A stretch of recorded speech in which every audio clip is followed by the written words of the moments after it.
it up with Twitter as Can I say something before you pop that off? Because I don't really want that advertised. Let's all give our brother Jamie Foxx a moment of silence because this brother here, he had a heart condition, but now they trying to say this man only might have only a couple weeks to live. I mean, it's really turning for the worse, and it's awful. yeah, yeah. Shout out to Jamie, and we may. Oh, man, is it because of them damn shots, man? I took one of them shots, man. I'm getting nervous now, fam. Now I'm gonna say I don't let we don't know if it's on shots. We don't know if this man might have suffered some kind of heart condition.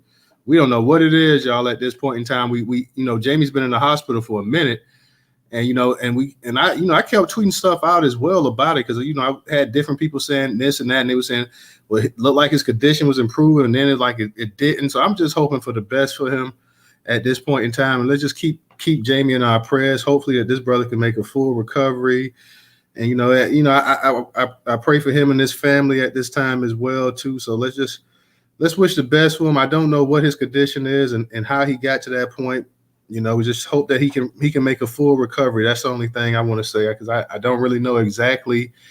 We've been hearing different things, and without speculating, I don't really want to say because nobody really has any concrete proof. The only people that know are his doctors and his family members exactly what's going on. So I don't want to say it could be this, it could be that, and it may be something totally different. So I just, like I said, I've been seeing it, and I just had my own doubts and stuff about certain things. I'm like, man, I hope Jamie get up out that hospital quick, man, because he's been up in that hospital for a minute. So I'm hoping this brother can still. Jamie Foxx is a dude that stayed in tip-top physical condition as well, too, man. So I'm hoping that the physical condition and everything, it seemed like he kept himself in peak condition that, maybe that'll play a part and the brother can pull through and come out at 100%. So I'm just hoping for a full recovery for him, and let's keep his families in our thoughts and prayers as well, everybody.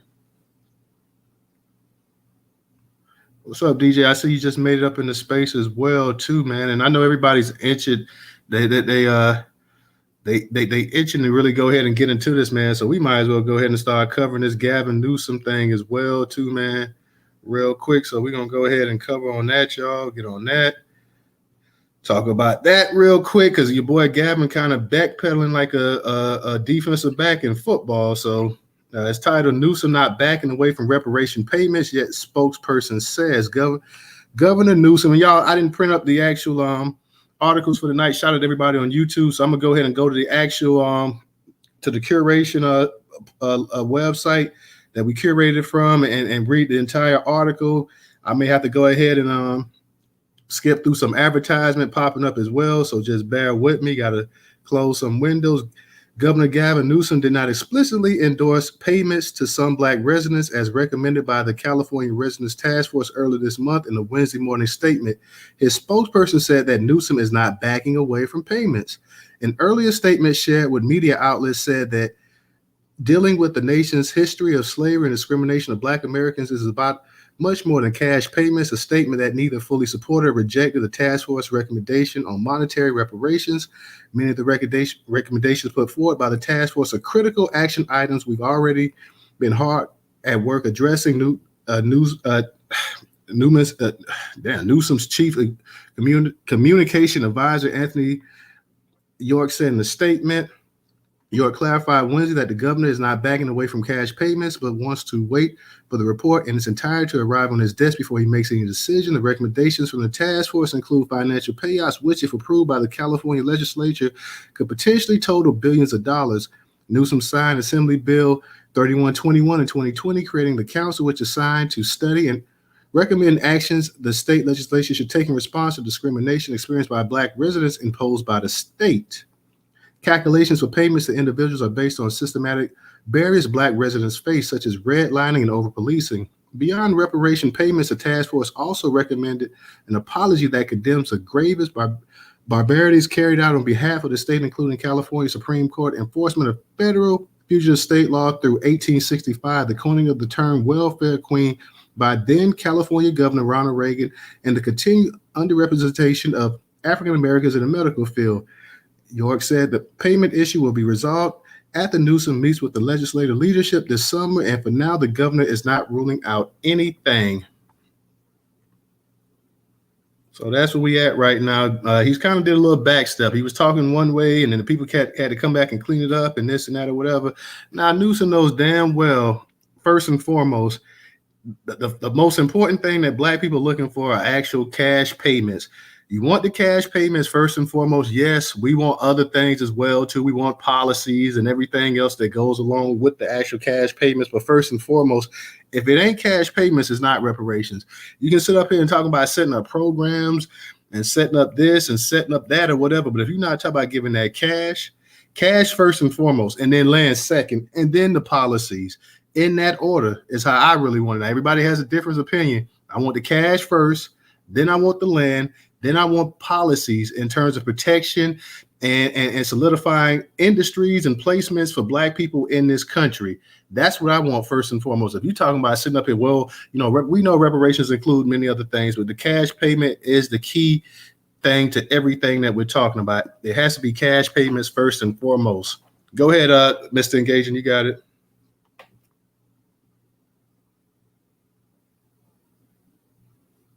My bad, I was cleaning, so it took me a minute to get to it, family. But thank you for acknowledging my hand. First things first, I'm looking at this man doing treasonous act. The people have already spoken. We already got the votes. The UN has already spoke on these recommendations because it's what's best for the community.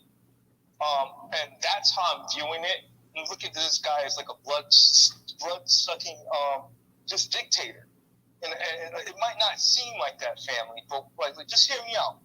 Like, we've already expressed what we needed. There's already documentation that support what we're talking about. And this guy's sitting here saying he's waiting.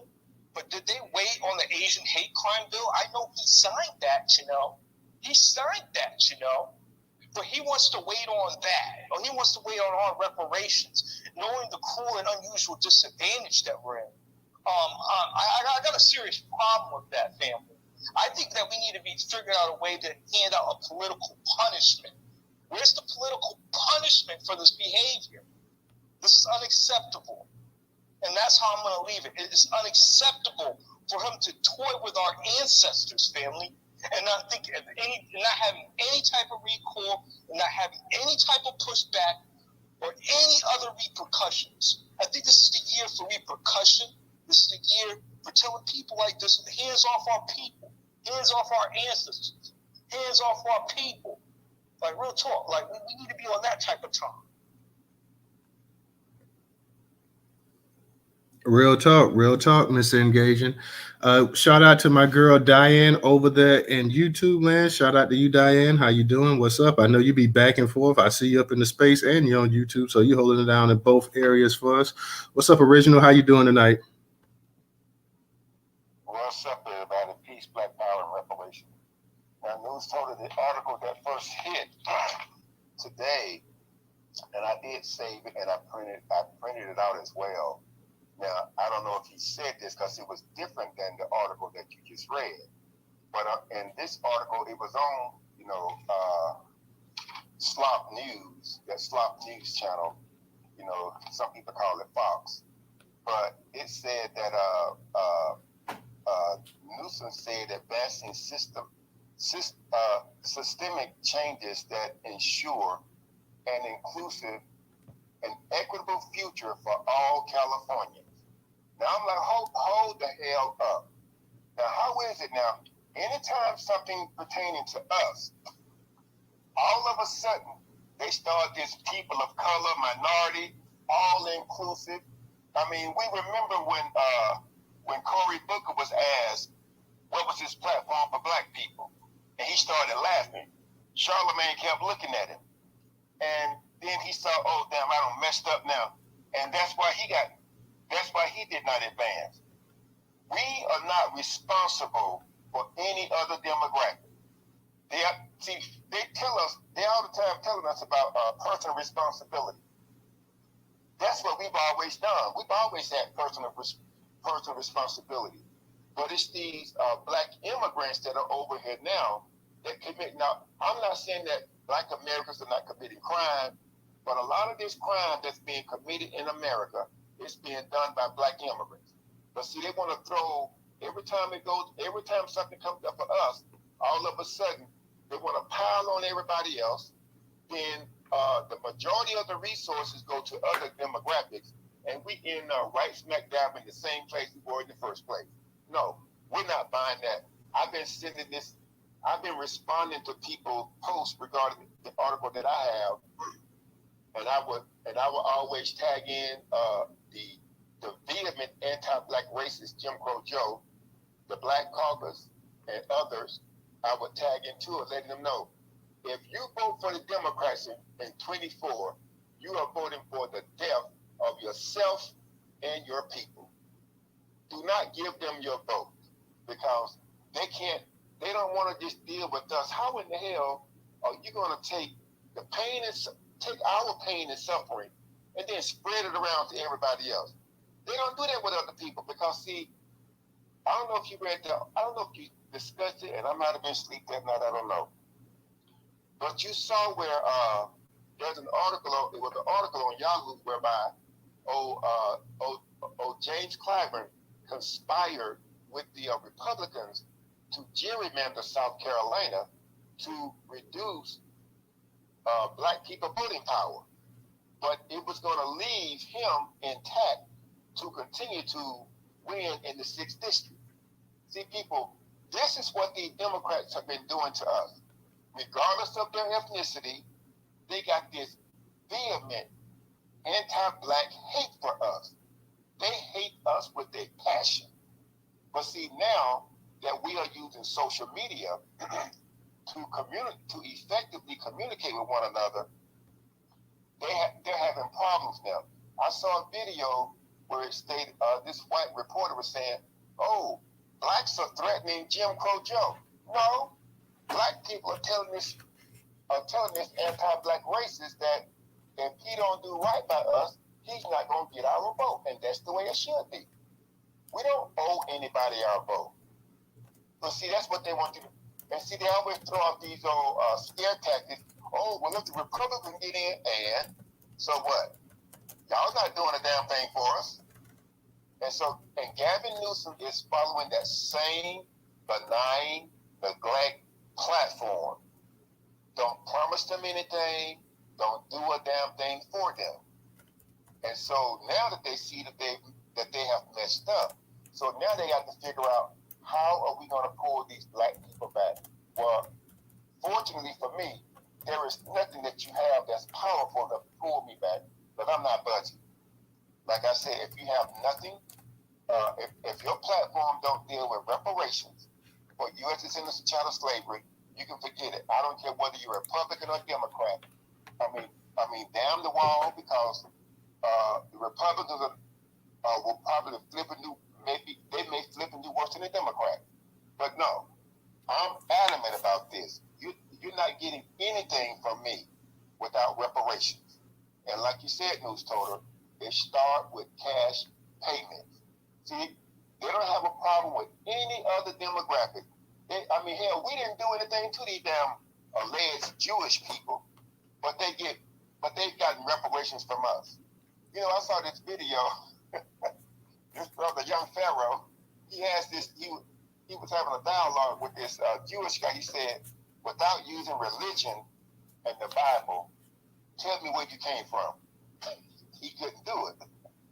But all I'm saying to people, be very vigilant, people, as to what you're doing, and pay close attention, because they're going to continue to throw these little blips out there, what Gavin Newsom just put out there, to distract us.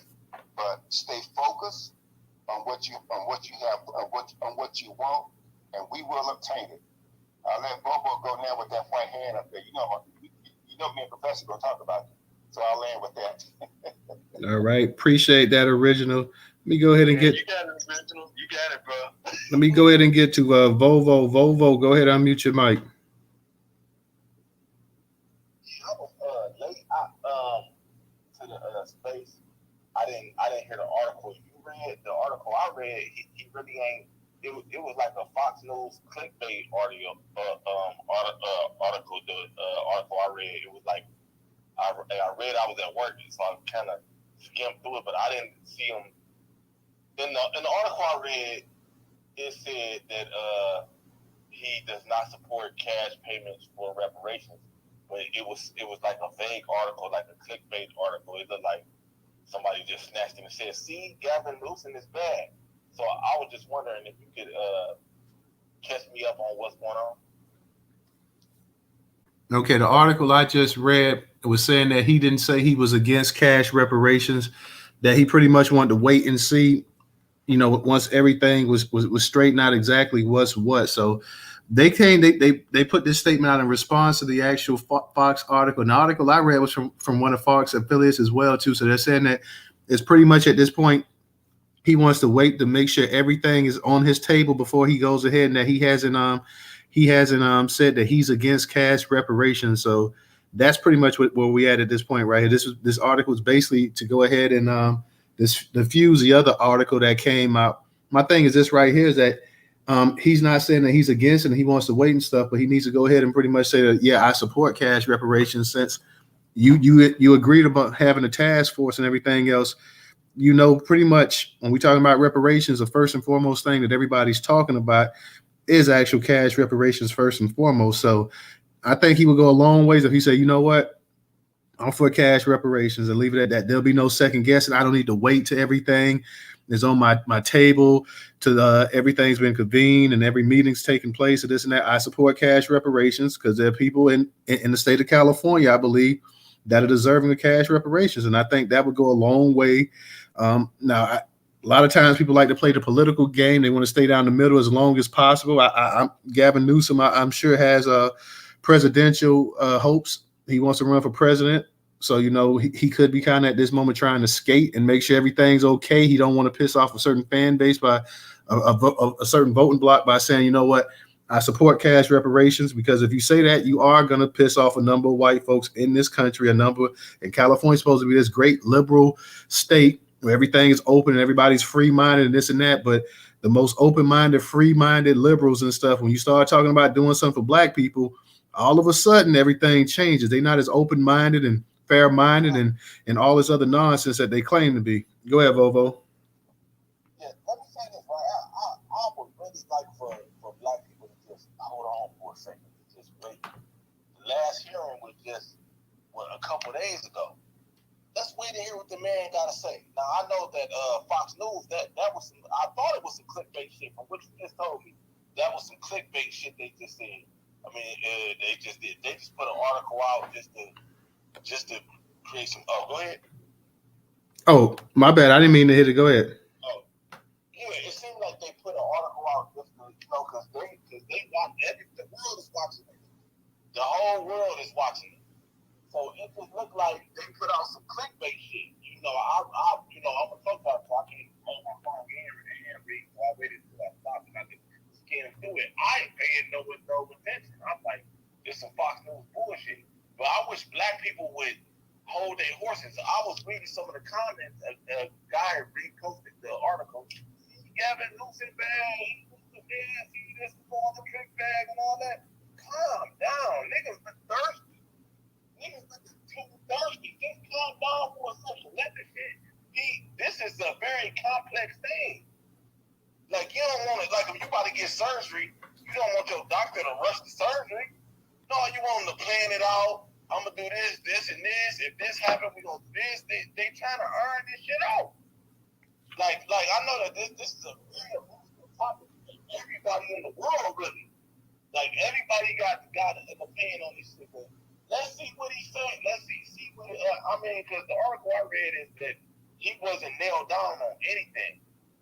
He just said that I'm not going to be what he said. I'm not for sure for anything yet.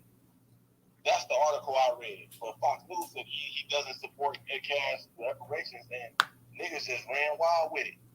Y'all, let's just wait. This is a very complex thing. We've been waiting for 60 years. You know what I mean? Like, we can wait. I heard they're going to make their determination in June of 2023. I heard that a year ago. Can we wait? Can we let the man think about it? Can we let this man look at all the evidence? Like, it's a lot of evidence. They got to listen to every interview these people have said. These people going up there, it's goofy niggas going up there, talking about all types of shit. Like, you know what I'm saying? It's people going up there that's saying real shit. It's a lot of you can't just go fast with this type of shit, man. You know what I mean? I let my plan, brother. I appreciate you letting me speak. All right, Volvo. Like I said, I get what you're saying too, and I respect it, and that's why I saw the initial article that Fox put out there, but I want to go ahead and put the his words with his version of it. So that's why we went ahead and we spoke on that. There, I still feel that, and it's like you're right. There's a lot of things to look over, but you got a task force, and you got raw data. Actually telling you all the things that the black people in California went through. So, I don't really, to me personally, I don't really think it's that hard. I know he said he has to get everything, he got to get all his ducks lined up and everything like that. And, okay, but I don't really think it's brain surgery to really go ahead and look and see exactly what all the people out there in California have suffered through and gone through over the years. You had a black population that migrated from the South that was looking for a better life. And they thought that California was, going to be the place to be. And when they came out there, they said, well, damn, we thought we left the South for a better place. But, we catching hell out here left and right. And then they've been catching hell out there from the time they started migrating out there. So, I don't really. Hold on real quick, real quick, bro. So I really, he can go ahead and I think the thing that you have a lot of black people that are hesitant about that every time it comes to black people. Okay, you got a task force. This is what the task force was set up to do, to go ahead and do this or whatever. Go ahead and start breaking down data and breaking down information and everything and give you their opinion and give you what they feel should be done. So, the task force felt like they've done their job or whatever. So, every time it comes to black people, we always need to have a commission and we have to have a study and we have to have a guide and we have to have a test and we have to have an exam and we have to have everything underneath the sun. But, when it comes to these other groups, you don't need all of that. I know you're putting your thumb down, but I'm pretty sure when it was time to go ahead and give the Japanese Americans reparations, they didn't have to form a task force and they didn't have to have a study and they didn't have to have a guide and they didn't have to have this and they didn't have to have a task force and they didn't have to have all this other stuff. When it came time to give the Native Americans, land and reservations and casinos and everything else and make them tax-free individuals, and have their own basically sovereign nation in this country. They didn't have to have they didn't have to have an examination. They didn't have to have a task force. They didn't have to have a study. Anytime, every city where they talk about it, every state they're talking about having something looking at reparations, you have to have every single solitary thing. I'm pretty sure the billions upon billions of dollars they get at countries in foreign aid every year, they don't have to have a task force. They don't have to have a guide. They don't have to have a study. They don't have to have all this other stuff. But when it comes to black people, we got to study. But then hold up, we got to study some more. Kind of like HR 40. So, go ahead and put your thumb down because I'm pretty sure I'm going to put my thumb down when you talk as well, too. So you got it. And then I'm going to go ahead and move to Mr. Engaging. I'm going to move to Mr. Engaging.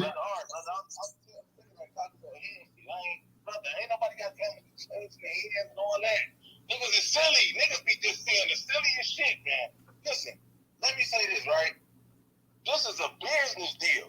The world is watching. I keep saying that. They're watching this in Norway. They're watching this in Brazil. They're watching this in Africa. They're watching this in China. If the Martians is looking at it, they're watching this. This is a business deal. The biggest business deal I ever did in my life was when I bought my house. I had to negotiate the price. I had to go see the property. I had to see another property.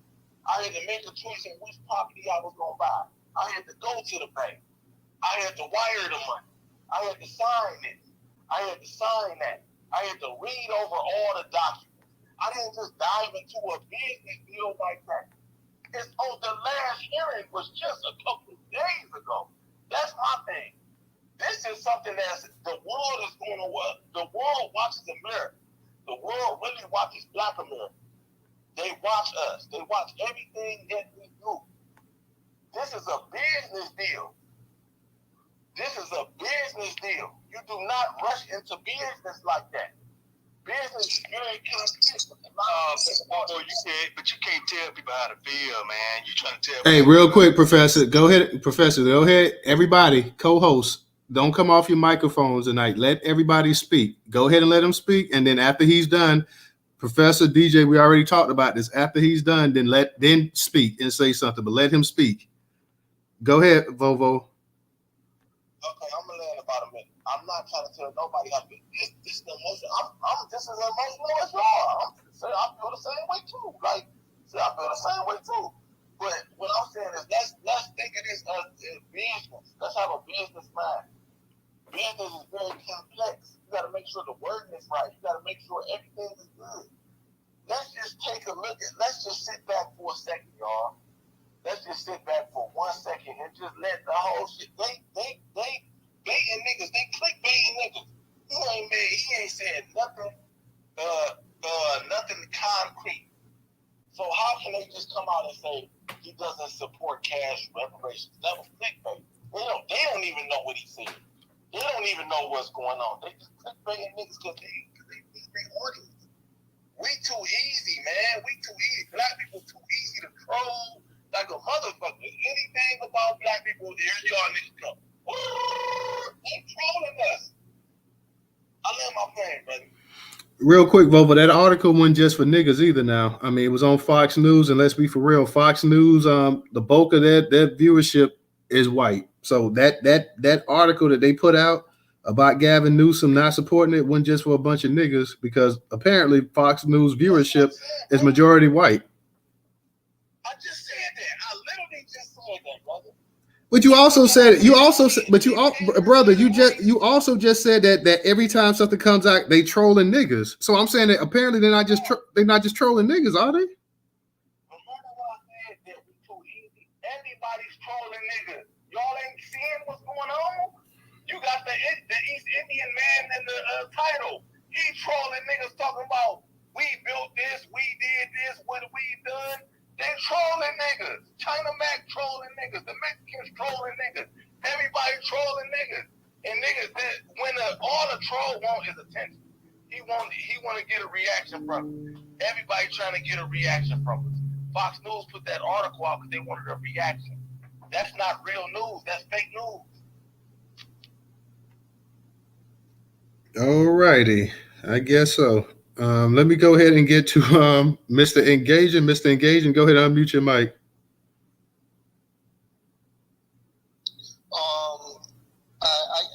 I find it funny when people tell Black Negro people to wait. We have waited long enough, first of all. Second of all, I find it very disrespectful that somebody's going to promote that idea.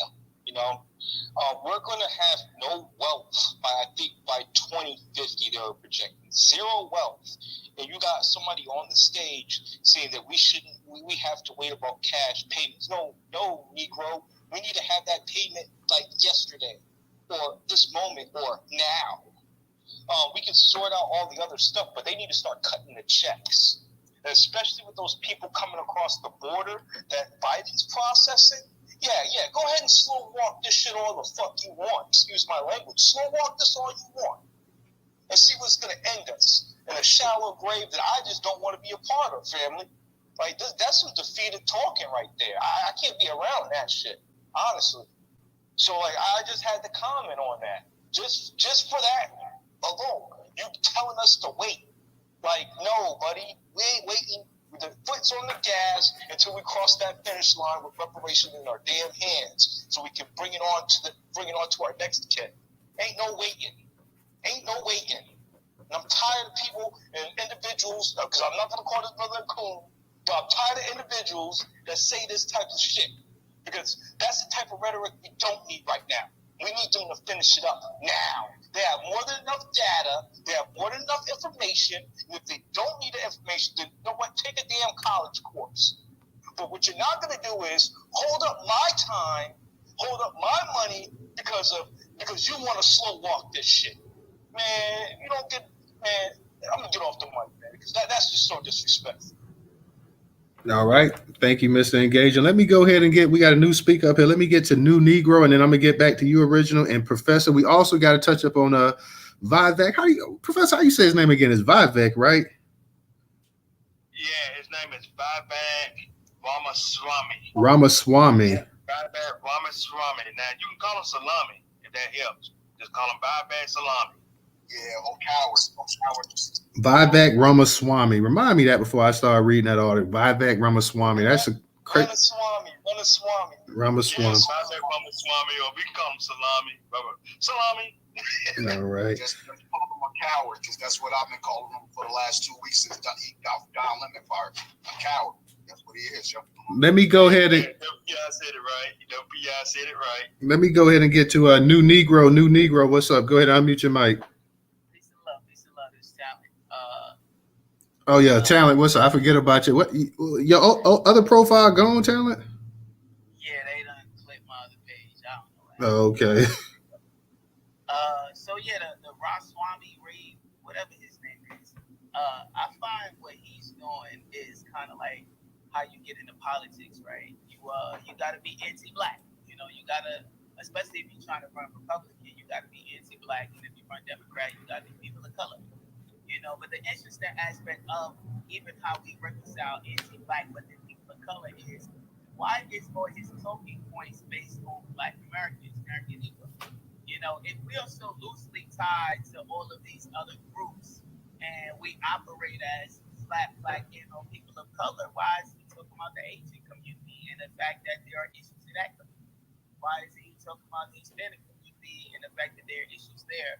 So I already find it disingenuous when anytime there's talking points from a Republican standpoint and they want to center Black Americans as if we are the circumstantial issues that exist as to why this country isn't doing well, or we are the people within the community who aren't doing well, when on the Democratic side we have kind of been cloaked or kind of been conflated in these minority groups that include white women too, but also include all non-white people of color. That's Indian, that's Asian, that's Hispanic.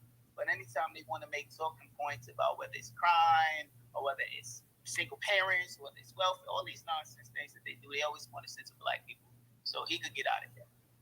So now, as it pertains to the Gavin Newsom situation, I think this is really where we all should kind of take a look at how reparations should have always been a federal reality. I think that we don't even right now have more than 25 states that have commissions around, and California on the state level is the biggest state or the only official state task force that we have.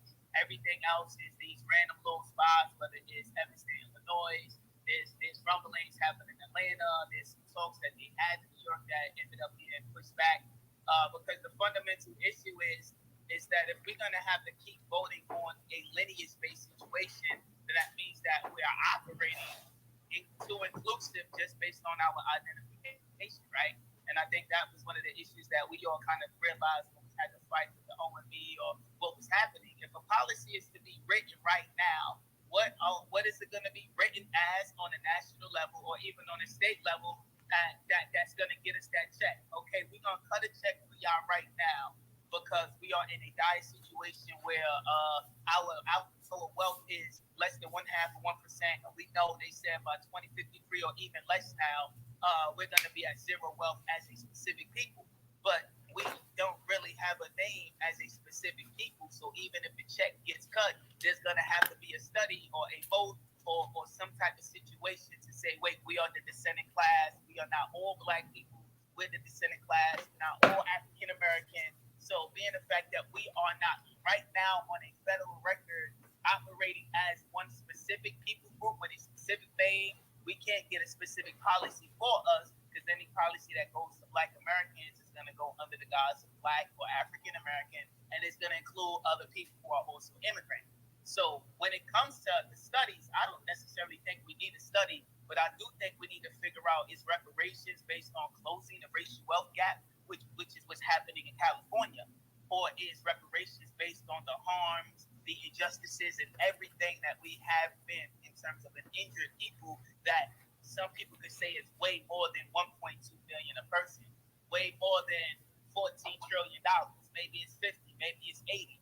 But the fundamental conversation is, if we want to skip past all the studies, then the single question that I would have to think about is, well, how much are we getting paid, and what is the name on the check? You feel me? And until we kind of figure those things out, is leaving room for people to do their independent studies or create these long-winded ass task force and all this report and all this history that we already know. But it's fundamentally based on what? If it's because California in the task force is specifying the racial wealth gap and the injuries that occurred, I think, in between a Jim Crow time, but it's not really specifying all of the injuries that we have actually experienced. It's really more so to close the racial wealth gap. And then the last part is, what is the check going to be in when we know we are, like, literally, based on even what we've seen now, like I said, the OMB operating under multiple terms. You can't put all those terms on one check. You got to be under one name for a specific people group. And as a people group, we got to make sure that that's uniform on the national level. Because if it's going to continue to go around state to state, we're going to see more dragged out situations like in California. So what we're looking at, what happened in California, we should all be in our own states looking to see how we can kind of bypass a lot of that shit to make sure that if it does happen on the state level, we control it, we get past lineage, we know we operate in that way, and on the federal level, we just got to unify who we are as a people to make sure that whatever policy, whatever directives we get, it directly goes to us and not held up by people that want to conflate us in minority groups. All right, thank you, Talent. I got to remember your profile, New Republic, a new Negro Republic. Let me real quick get to the I want to get to this other article with Vivek Ramaswamy. That's it, Vivek Ramaswamy. Well, that's what I'm going to call him, Vivek Ramaswamy. That's his name for the night. If I'm misspelling it, mispronouncing it, oh well. But let me go ahead and touch up on this real quick. We got some hands up, so I want to get everybody hands up. I want to put this article out there as well to y'all. So it's up in the Jumbotron as well as the one with Gavin Newsom as well. This is from The Root. It was published by The Root, curator on Newstoter.com platform. It said, here's what Vivek Ramaswamy got wrong about the Civil War debate with Don Lemon.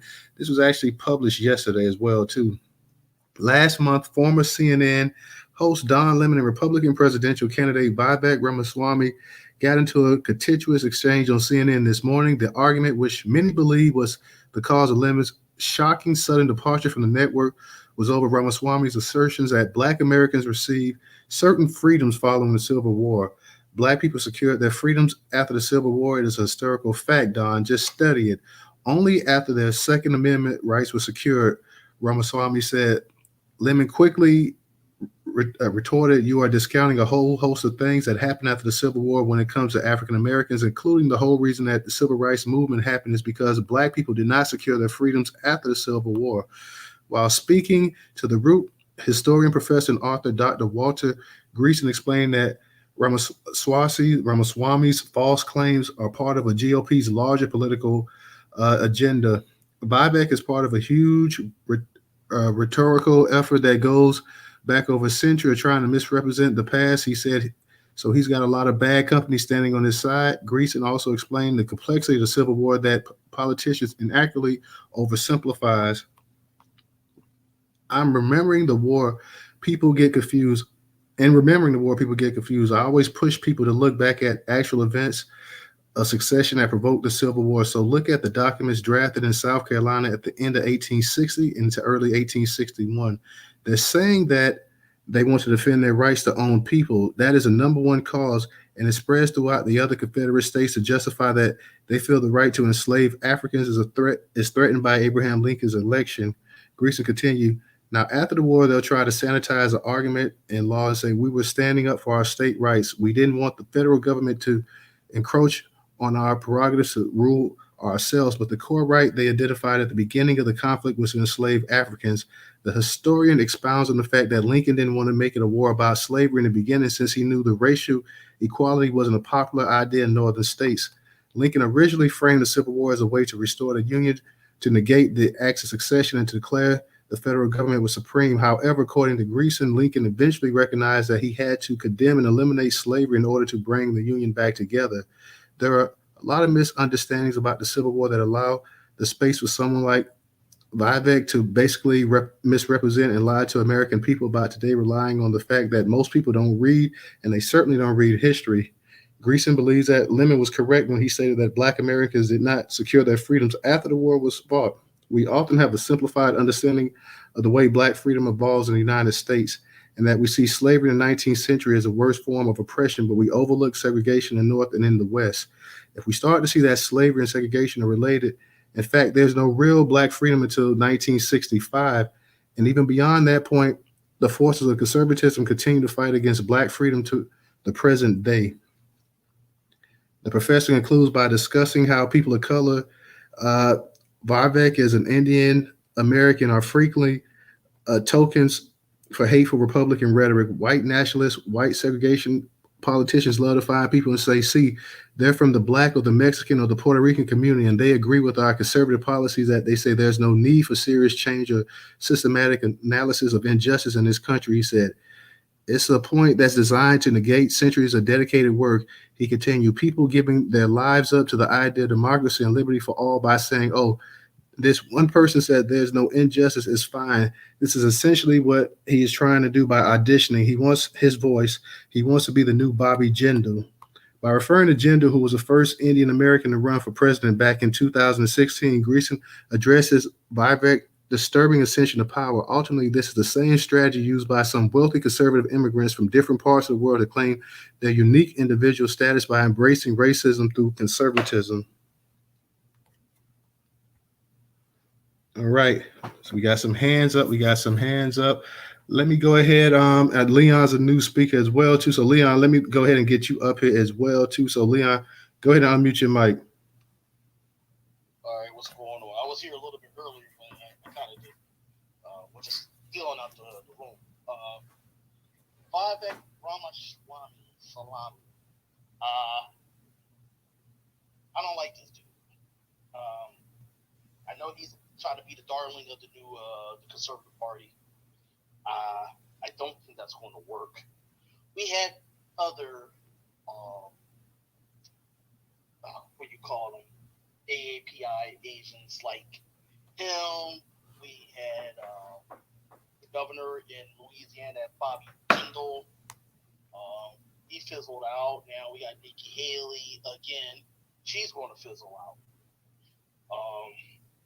And her real name is Robmina Nartara, something like that. So she just got her little American name. So this guy, when he was on Don Lemon, I will give Don Lemon credit on that night because he stood down, although that got him fired, and we know that did.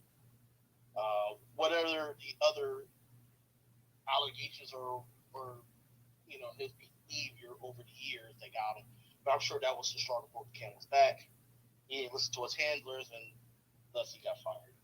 But Ramaswamy just spewing nothing but lies, the same right-wing conservative lies that they always spew. And these guys are trying to be the new face of the white supremacists. Him and you got all these other Latinos. I think they white. Like the George Santos who just got criminally charged today. He thinks he's white, and they actually put that on their birth certificates or documentation that they are white.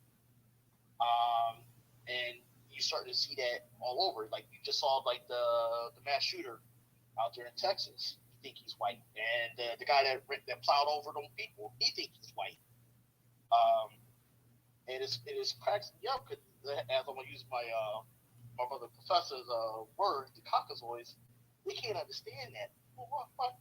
They know they're not white, and they can't understand. Well, why are they trying to be white? Well, they're trying to be like you because they like that white supremacist ideology. So in order to like the ideology, we want to be you.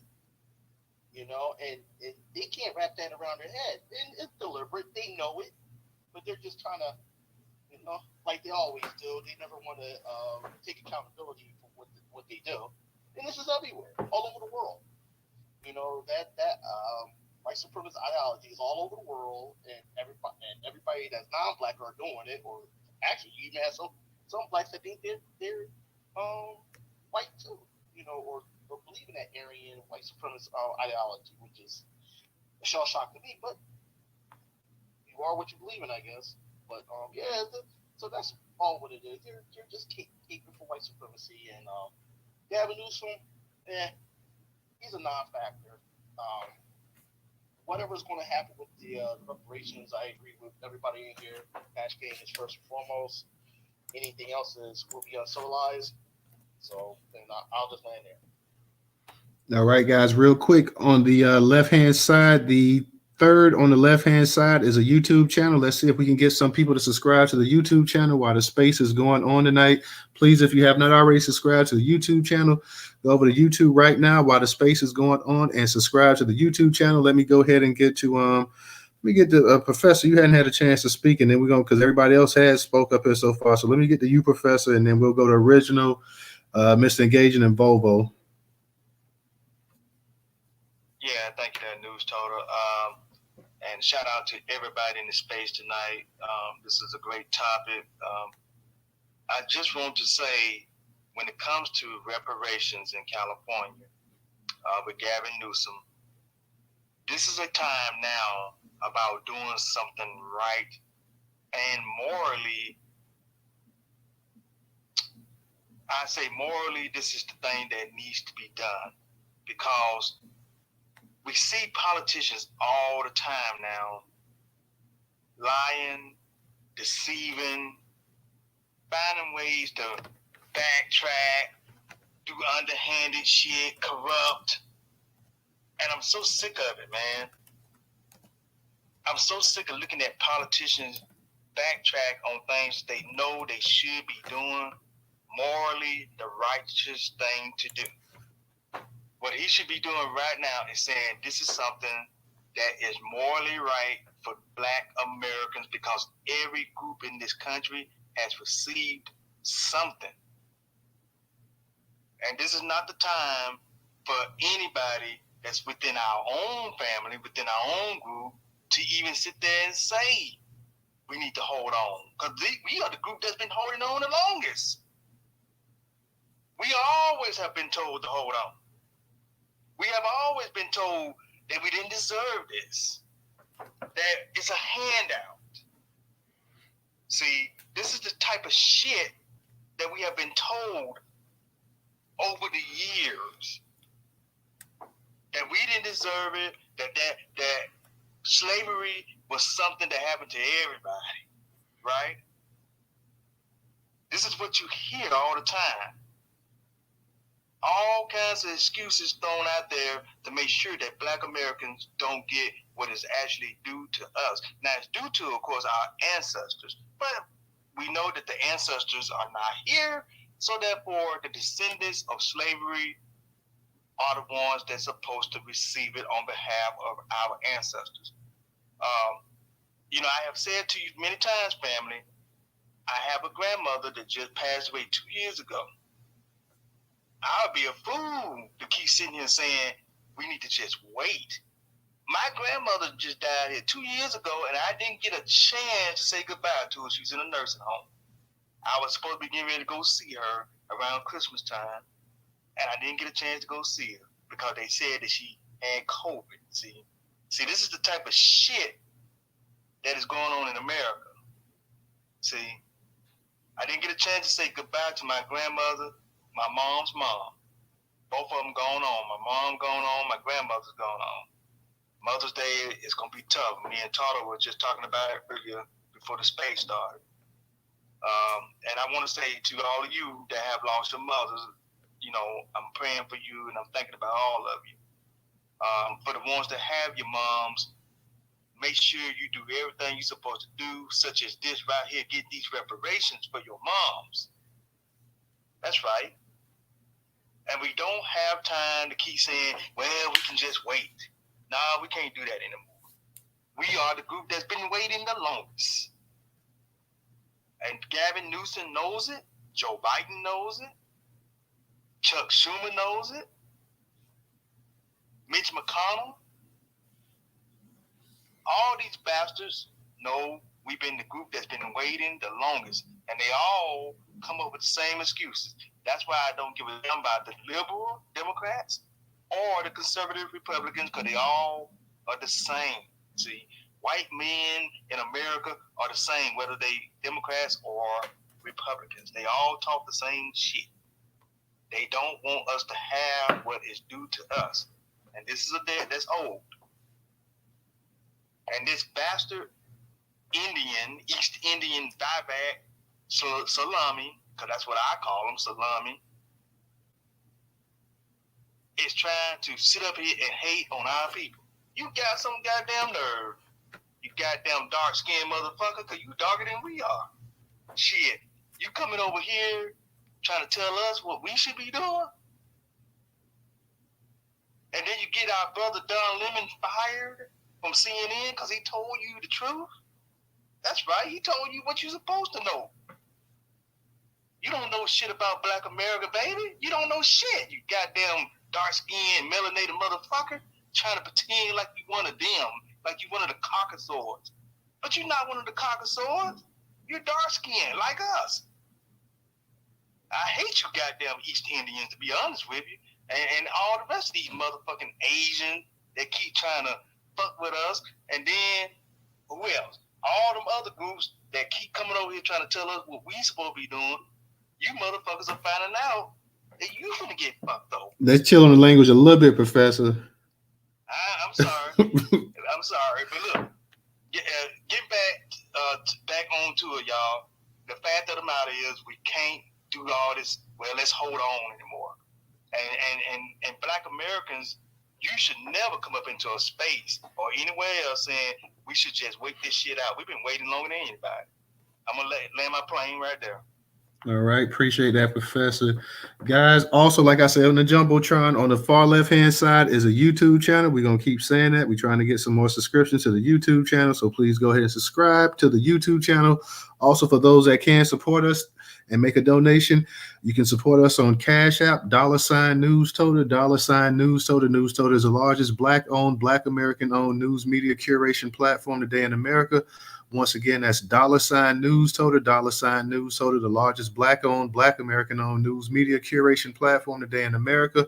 For those that don't have Cash App, you can support us with the we have the Venmo and PayPal up in the Jumbotron. For those on YouTube, all of those links up in the description. So once again, $Newstoter, $Newstoter. We're trying to raise each space at least $5, trying to get support at least $5 if we can on Cash App. So if we can get anybody to support just for $1, if you have $1 and you don't mind donating to contribute to the largest Black-owned news media curation platform today in America, once again, that is $Newstoter, $Newstoter. Let me go ahead and get to Original. Original, go ahead and unmute your mic. Yeah, let me see this. I mean, like you said, Mr. I appreciate Bobo having a different perspective, but like Professor said, we do not have time to wait. And when he said this is a business deal, he's exactly right. But see, when you are engaged in a business deal, you don't allow anyone to gyp you out of what is owed to you. That's why you have to stay on top of you have to stay on top of your business to make sure that doesn't happen. But see, when we look at how some of these music artists have been ripped off over the decades, some of them have signed contracts whereby if like a 20-year contract, and whether they are still with this company or not, then some of them have clauses in there where that company or that person they have a contract with, they will still, if they work at McDonald's, they get like 20 or 30% of what they earn at McDonald's. So no, we do not have time to sit up here and say, just let them go ahead and say what they want to say and do what they want to do, because we have to take care of our business. And if we don't watch our business, we won't have any business. That's how that works. Because enough of this is enough about, we just need to chill out and wait. No. We need to be on this so these people understand that we're not playing. This is not a game for us. This has to do with our livelihood as well as the children that's coming 10 generations behind us. Can I ask you a question? Wait. Hold on, Vovo. Hold on. Wait.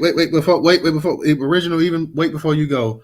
I'm gonna give the order. We got to stop doing that, y'all. Somebody's speaking and somebody all of a sudden comes in. He called my name about something. He said Vovo specifically. Well, Vovo, we'll get to you. because we got some. But he didn't say anything offensive to you, Volvo, so we'll get to you. So let me go ahead and get an order so nobody comes off and interrupt anybody. We got original. Then we're gonna go to Sister Wilson. We're gonna get to you, Volvo, and we'll get to Mr. Engager. Go ahead, original. Yeah, thanks, Newstoter. Yeah, just like Newstoter when Phil McGraw brought all those bootlicking Sambos on stage, stating that we should not get reparations. And this is not for him to make that decision. He don't make decisions for us. Nor do the Sambos that he pulled up there make decisions for us. See, here's the issue, Newstoter. I don't watch Fox News, but you don't really see people making any kind of vehement stance regarding these illegal aliens coming across the border. They're getting free housing, free food, free health care. They're getting free everything. Meanwhile, you have Americans of all ethnicities are homeless on the street, and they don't have anything. And they're telling this lie that these people are running from gangs. I believe that about as much as I believe I can fit my size 15 feet inside of a size 9 pair of shoes and walk comfortably down the street. Now I know damn well that is not gonna happen. So, but see, no one seems to want to say anything, and you got the Democrats who supposed to be black people's friends, but they keep stabbing us in the heart and the back at the same time. And that has to stop. And if we do not complain about this, they're going to continue doing it. This is why. This is our business, and we will handle it the way that we want to handle it. Doesn't like it, that is not our problem. That's the person who don't like it problem. We do not, as Professor said, we do not have time to wait. Waiting is over. They don't have an issue if anybody was speaking on behalf of the alleged Jews in this country, nobody would have a problem with that. Not a problem. But as soon as the truth comes out about U.S. descendants of chattel slavery, everybody want to take a pot shot at us, telling us what would be best for us. No, we know what's best for us. We live this, and we're still living it. And so don't come out there and say anything. And as far as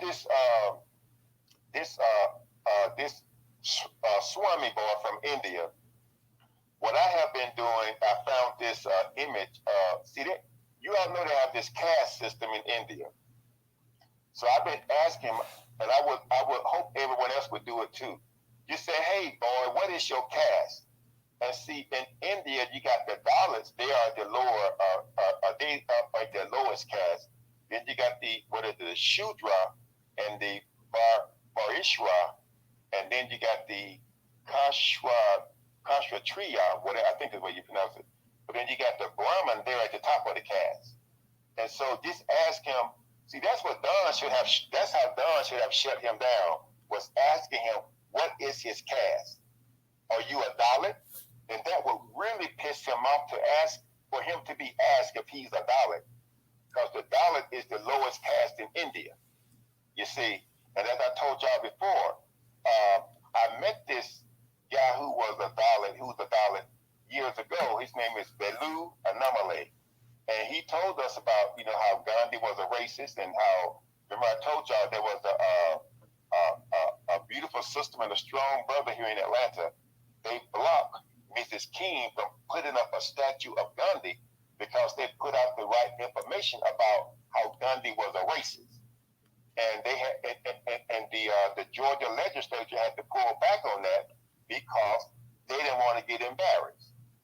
And so, see, this is how we have to fight, people. We are no longer fighting clean. This is a dirty fight. And I'm going to fight as dirty as I can to make sure that we win. And I don't care who don't like it, but no, this is our fight. We're going to handle, this is our business. We're going to handle our business the way we want to handle it. And for those that do not, who do not approve, that's your choice. Oh, and then I say that he probably got his information from those bitches, them white bitches of the Confederacy, and I'm gonna land with that. All right. Real quick, let me go ahead. We're gonna move it to Wilson. Then we're gonna go to Volvo. Is Volvo still up here? Well, Volvo must have dropped down. So I guess then we'll go to Mr. Engaged and we'll move it on as well. So go ahead, Wilson. How you doing tonight? Hi, how are you? A couple of things. Look, I agree with Volvo that it is a business deal, but it's a transactional business deal. And when you're doing business and you are providing a service, you are expected to get paid. Now, everybody has gotten paid. People who are not even related to U.S. chattel slavery, never been born in this country, has gotten paid. And speaking of paid, I was looking at some facts. From 1946 to 2023, Israel has $260 billion. $260 billion in welfare from the United States. The United States has money. Okay? What did we get from Israel? Can anybody in this room tell me, please, what did we get from Israel for $260 billion? Nothing. Thank you. And so, we have to wake up. As a matter of fact, it was $2.8 billion, but Obama increased it to by $1 billion. And I find that funny because he got some of the most egregious disrespect from Israel during his entire tenure as president of the United States. When a leader of another country comes to the United States, they are it is protocol to alert the White House. They weren't even alerted. He went straight from Israel to the UN in New York City to cater to the Republicans. After giving them an increase of $1 billion, there goes your performance monkey. The other thing that I wanted to talk to you about was, I actually looked at an article from way back when you see here Johnny Cochran. I had the absolute pleasure of meeting one of my best friends, her uncle, Dr. Charles, the esteemed Dr. Charles Ogletree, who is retired now as Professor Emeritus from Harvard Law School. It was Johnny Cochran, it was Randall Robinson, it was Dr. Charles Ogletree, who were leading the fight for reparations and had put together an exceptionally powerful team of attorneys, those that had a record of going against some of the biggest names in the world and in America, to put together a claim against the government for reparations. And unfortunately, it was at the time that Johnny Cochran became sick. And Dr. Charles Ogletree started at that time, at his age, he was diagnosed with Parkinson's disease. And that Parkinson's took him fairly quickly. He's still alive, but he's not teaching. But it was tragic. America has known about this for a long time, and they don't want to do anything about it. When I look at what the Office of New American Policy under Biden and what they are proposing to give these illegal immigrants that are coming here, there goes the reparations right there. As far as Gavin Newsom, I tried to put myself in his space, just thinking about what is he against? he is the governor of the 5th largest economy in the world. There's no doubt about that. There's no doubt about the fact that this state has money. He will likely get the biggest pushback against this from the Democratic Party. And it is, as everyone before me has said, this is a fight that you cannot give up. There are too many well-educated and too many dedicated people in this fight with the knowledge and the data and the facts to support this restorative justice claim against the U.S. government. I had a busy day today, but if you look at my threads today, I have been fighting some white folks today, and it was just so entertaining, the ignorance that they are writing about reparations. And it's a microcosm to what we're going to fight on a global level, not just the United States, because you see, other countries are looking at that too. And so we have to stay the course. We cannot give up. It's not even a choice anymore. It just has to be. And if it comes to the fact, if it gets to a point where there's going to be a civil war in this country, that it may have to take that. And there may be some lives lost, maybe a whole lot of lives lost. But I would tell you what my mother would say, and she would tell us as kids, if somebody was hitting you in the playground, don't you come back in this house and let me know that somebody hit you and you didn't hit them back. And if you can't beat them, you better damn sure have some flesh underneath your nails. That's my mother. To this day, she's 5'1". She'll tell you the same damn thing. She's saying the same thing to my niece and nephew. Don't come up in here with our last name and let nobody use you as a beating stick. And that's what everybody in this country is trying to do, is use Black Americans and their history, their strength, their culture, everything about it as a beating stick and or a come up. Now, we get ready to have a flood of illegal immigrants here by Friday morning. And they already have anti-Black sentiment. Folks, if you do not vote, if you haven't voted in the past, or if you're saying that, what am I going to vote for? My vote don't count. Look at Chicago. That's all you have to do. Is look at Chicago. They're literally caught with their pants down. They looked up in that auditorium and they saw Hispanics telling the niggas how it's going to get down.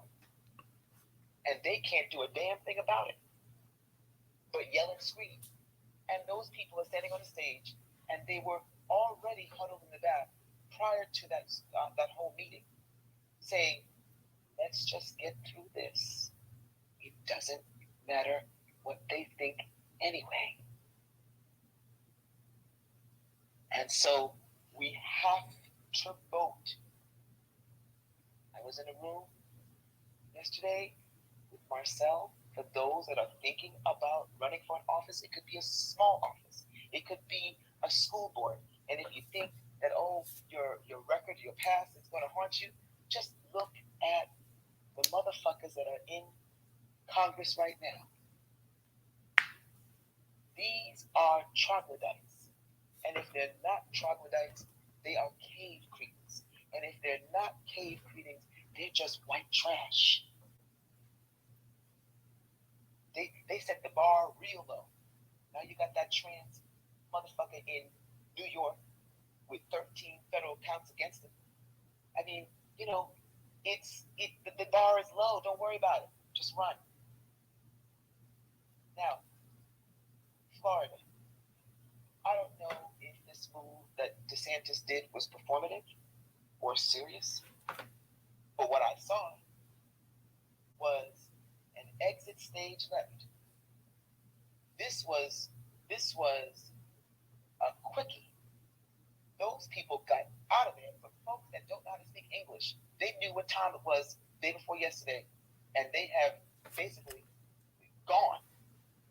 And I would love to see my people around this country descend upon Florida now, not later, now, and go get those jobs. Take advantage of all the ancillary businesses that depend on those jobs, like the food trucks. Black people cook much better than they do. That's off topic, sis. Huh? Oh, it is?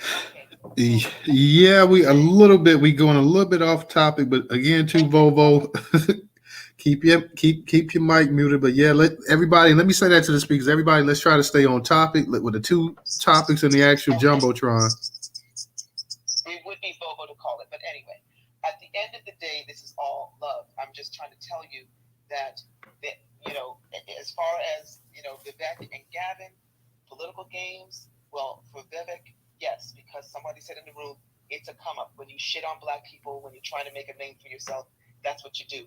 But we can push back on him. And like I said earlier with Gavin Newsom, only time will tell. And the time is actually now. So thank you so much. All right. Let me give a shout out to my sister, Goddess Michelle. Thank you, Goddess, for your contribution on Cash App. We had somebody subscribe to the YouTube channel just a second ago as well, too, guys. Like I said, that's on the left-hand side, third on the left-hand side in the Jumbotron. So please go ahead while the space is on and subscribe to the YouTube channel if you already haven't. Let me go ahead and kick it to Mr. Engaging. Mr. Engaging, go ahead and unmute your mic.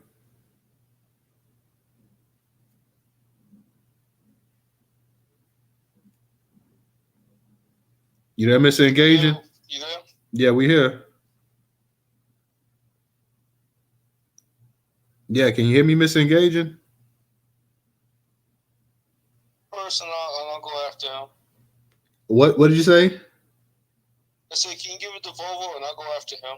Okay, well, let me go ahead real quick, and I'm gonna get to Phoenix, and then I'll get to Volvo. Phoenix, go ahead and unmute your mic. Peace and blessings, family.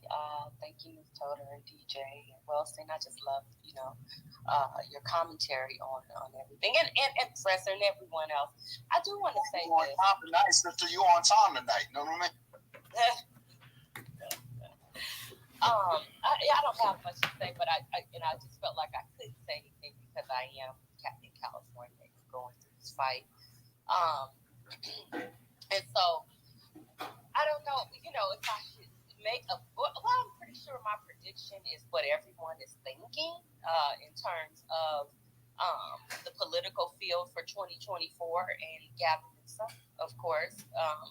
We know that this is a setup play, and which is fine because right now we're in a state of crisis. California's in a state of crisis. American freedmen, aka Black people, are in a state of crisis. If you look at the streets and you look at all the tent cities, that's who's in them. So we are on par for getting cash reparations. That was decided in the last task force meeting, as you guys know.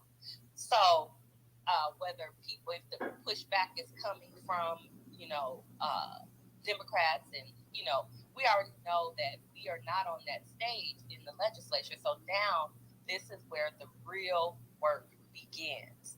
So we need to be coming together, raising money. We need billboards up.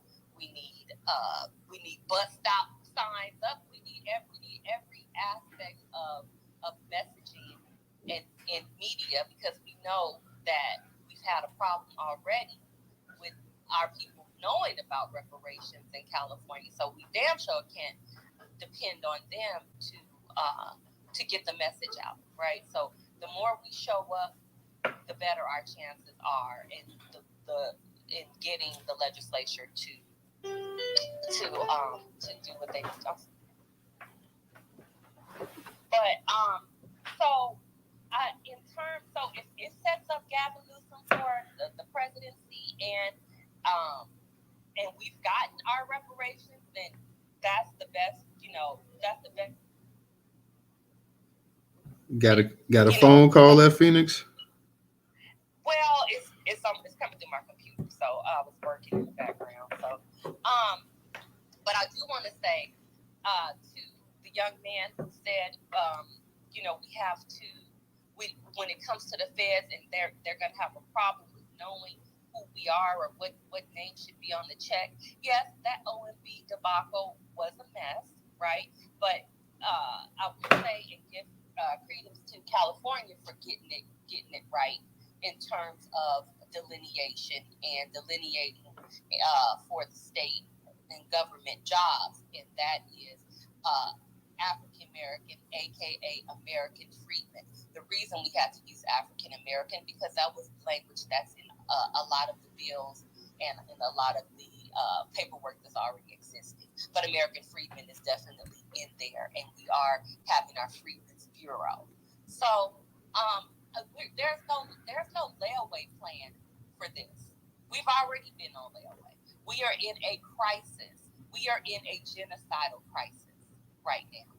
So anybody saying we gotta wait and do this, no. Because like my mama said, like I think tomorrow is never promised to nobody.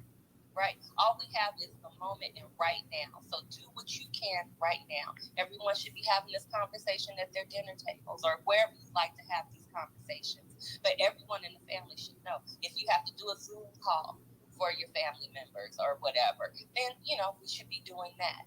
So I just say hold to the courts, get the messaging out there. And I want to say about this Vivek Ramaswamy or whatever, he just wants to put himself on the map. But at the same time, let's be clear that when these people come over, they are not educated on our history. They come over with vitriol against us because the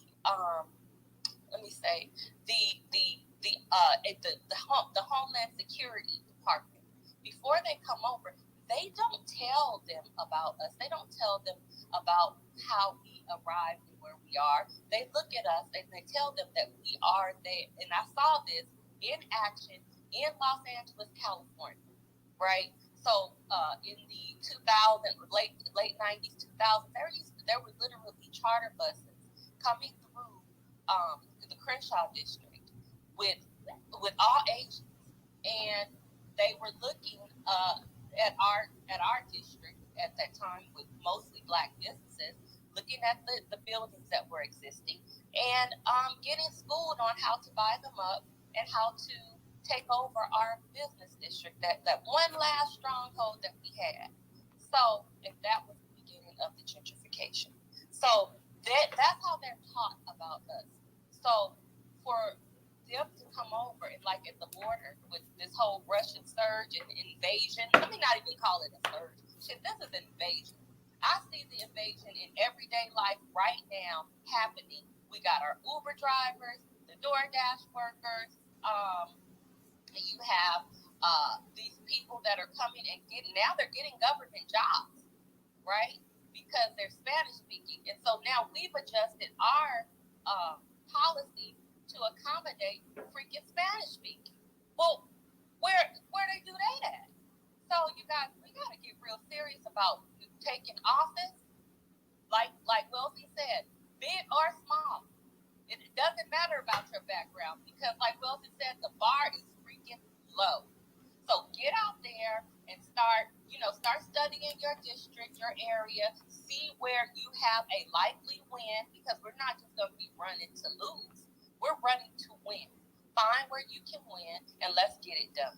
We have to. Like I said, we are in a crisis. We are in genocide mode. Okay? Pretty soon, you say no wealth by 2050. Shit, we're going to be damn near extinct. And I land there. Thank you. All right. Thank you, Phoenix. Good to hear from you tonight, sister. Let me go ahead and kick it back to Volvo. Volvo, go ahead and unmute your mic.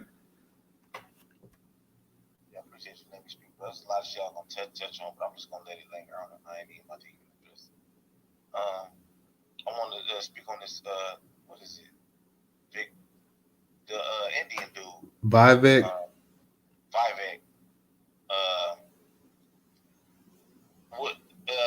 I don't know why everybody's so shocked. You know what I mean? Like, y'all, that's why I always say that black people always late to the party. We acting like we don't know who these people is. You know, Tyreek always say study history. I've been studying these people's history. I got YouTube videos on this shit and everything where I'm talking. It's me. I'm in front of the camera talking. I've been studying these people's history. These people been white supremacists. They've been crash dummies for white supremacy. He's from India. They over there bleaching their skin and all that type of shit. Do y'all know about that? They go over there in India bleaching their skin. The brother mentioned earlier about the caste system. Are we just now learning about that? Like, we just now learning about that caste system they got over there? I've been knowing about this stuff. Like, you know what I'm saying? Like, it's a thing on the internet now where they make fun of Nigeria for shitting in the street. India been shitting in the street. Nigeria just passed India for shitting in the street. They was leading the world in open defecation. India. You can look this up for yourself. Everything I'm saying is simple Google. They've been shitting in the streets of India. After black people got out of slavery and they abolished slavery, this recent, after they abolished slavery, the industry was still there. They still needed the labor. Who you think was the slaves? They signed up. They signed up to go work for white folks in the fields. They signed up to be indentured servants after slavery was abolished, officially abolished. You can look this stuff up. These people been white supremacists. This guy is a crash dummy. That's it. He just trying to build a resume. He not to be taken serious. When you come out there and just tell flat out lies, that's why you ain't never seen Don Lemon flip like that. Don Lemon knew he was getting trolled. This guy is a troll. Look at the audience he's in front of. How does he keep getting on TV? White people sending him out there to just he a puppet. He a crash dummy. He entertainment. That guy is entertainment. He is not to be taken serious. Nobody takes him serious. It was some goofy guys that everybody said not to take serious. And I knew that they were serious. Like Donald Trump. Donald Trump was saying something real. He was speaking facts. This guy talking about we did this, we did that. His family wasn't even in the country. They just got here. That tells you right there that he's a crash dummy. He been out here just crashing. He entertainment. He a running joke. He ain't about to do nothing. Look at the prime minister of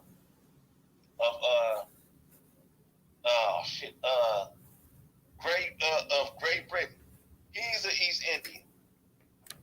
He's talking about kicking people out of Great Britain. He's talking about what we done in our country and all that. They see it as a flex to make it in the Western world, to make it around white people.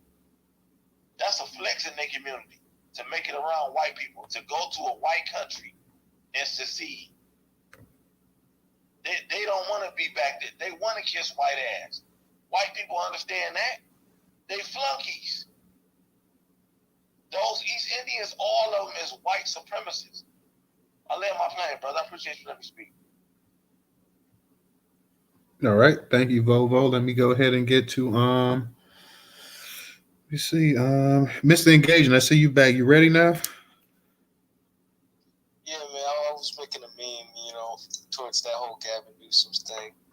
I have to express myself in an artistic form.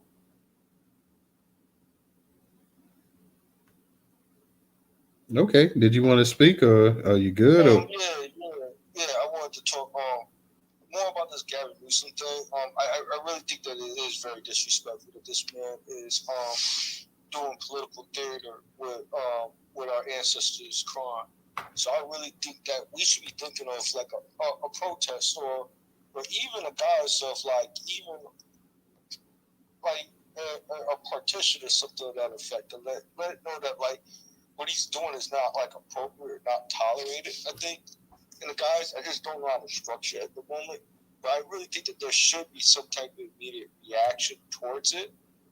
Because, like, I think that that's just the righteous thing to do. Like, this individual is Towards what, brother? Towards who's that? Who's speaking that? Provo? Towards what? Yeah, towards what? What did he do again? Okay, this is towards Gavin Newsom. I feel like he's backing away from reparations, and I feel like he was using more or less reparations as a political football to advance his career, not to actually give us tangibles and stuff of that nature. And if he's doing that, protesting. Hey, Volvo, this is like the third time, man. Stay on your microphone. Go ahead and let him finish.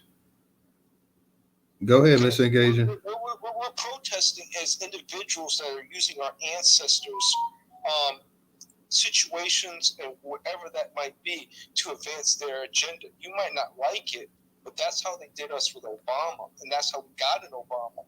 And Obama still to this day is running his damn mouth, and there's still no repercussions for his actions and his behavior.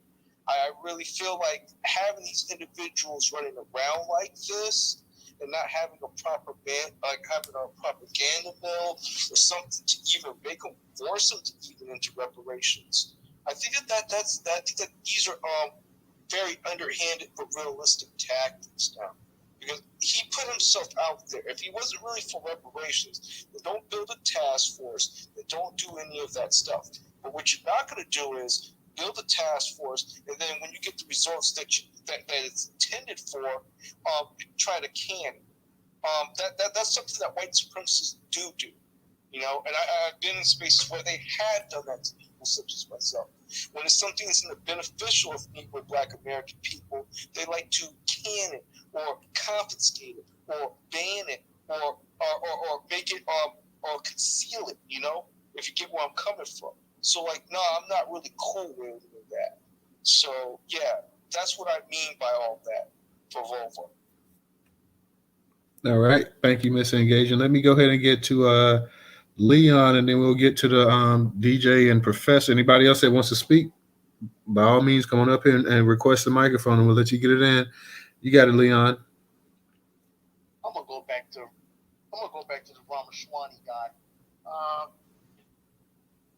Yes, you can say he's a crash dummy, but Hey, Leon, can you speak a little bit louder if possible?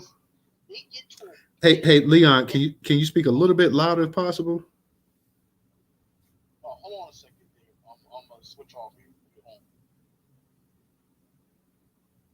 I mean, I can hear you. I was just trying to see if we can get you a little bit louder. We could hear you. I was just trying to see if we could get you. Can you hear me now? Yeah, better, definitely. All right. Well, that's just my Bluetooth. If I was on Bluetooth headset, it's just the voice is not the greatest. Anyway, like I was saying, there's the Ramaswamy guy. Yeah, you can say he's a local football, whatever, crash test dummy, whatever, for white supremacy. But white supremacy, that's what they do. They get to a point that they want to take the heat off themselves. So they get these guys like Ramaswamy and the Nikki Haley's, and I'm not even talking about the guy over in Europe because that's their issue. That shit ain't got nothing to do with us over here. But anyway, but that's like I said, or even get our own FBA brothers like that lieutenant governor down in North Carolina spewing all that BS.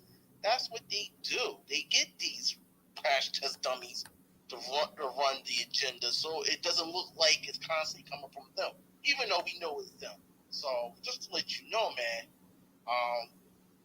there's other people in this room that are highly aware of what's going on, man. You just ain't the only Negro with the wannabe Negro degree in here trying to state the obvious. The obvious is already there.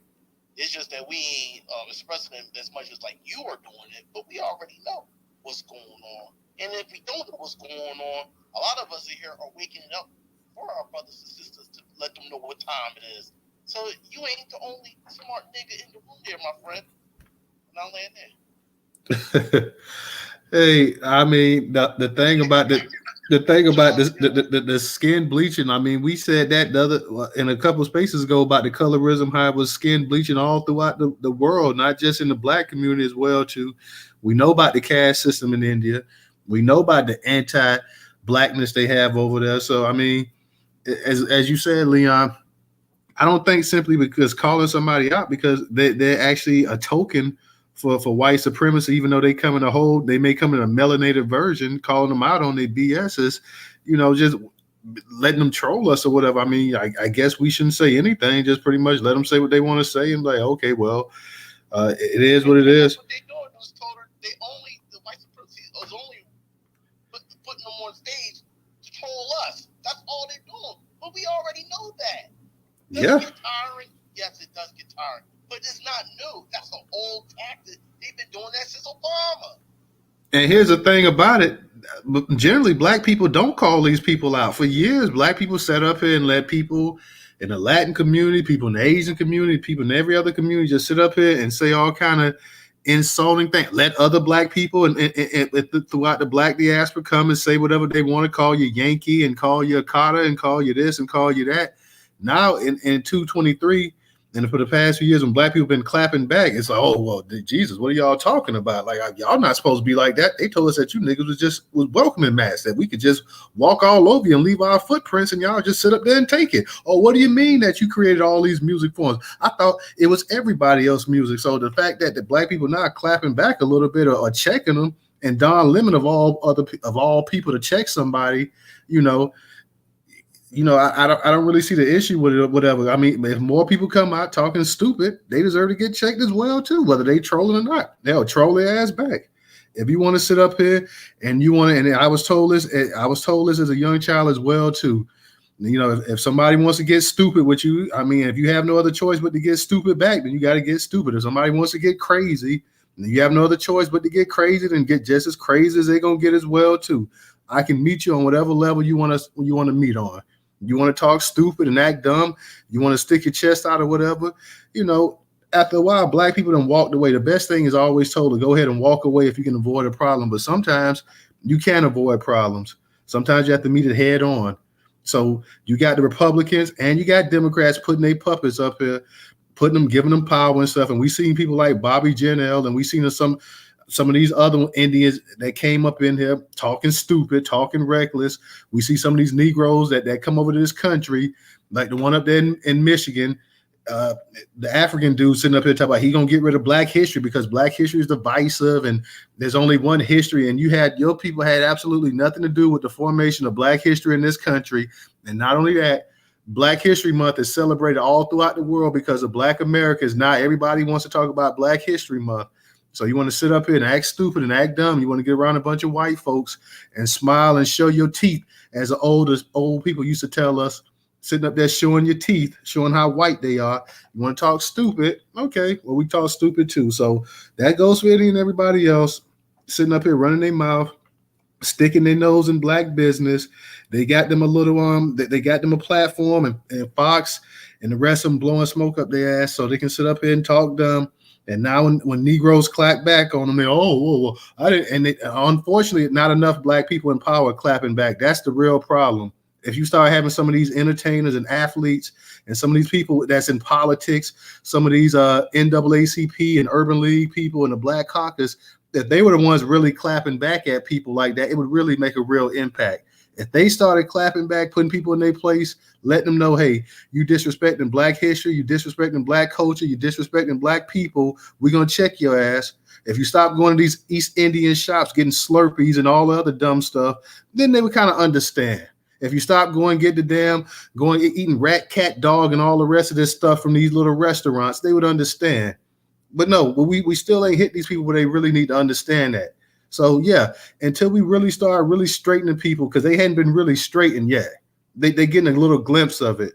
See, your boy up here was talking that nonsense of Don Lemon. Don Lemon is a different type of black dude than they really want to put on TV. He was talking to the right Negro, because the right Negro would have checked his ass real quick and tell him, like, you the last person to sit up here and tell us about, you don't know a damn thing about Black history. Because guess what, buddy? When Black people was going through hell in this country, when they was building it from scratch, you don't know a thing about it because you wasn't even over here. You was dealing with dealing with over there in the British Empire when y'all was being colonized. So if you want to go ahead and kiss ass and sit up here and think that you're gonna win favors with the American colonizers, you can go ahead and sit down and shut your pie hole. See that he didn't have the right Negro up there to go ahead and check him. He had the right black man to put him in his place. That's why he's talking stupid. And they know that they can still go ahead and make money off of black people to this day. Like I say, leave the goddamn 7-Elevens alone. If y'all want to act stupid and you want to stick your nose constantly poking in black business, go ahead. Let somebody else buy your Slurpees and your beef jerkies and all the rest of it. We don't got to support y'all for nothing. The Caucasoids ain't.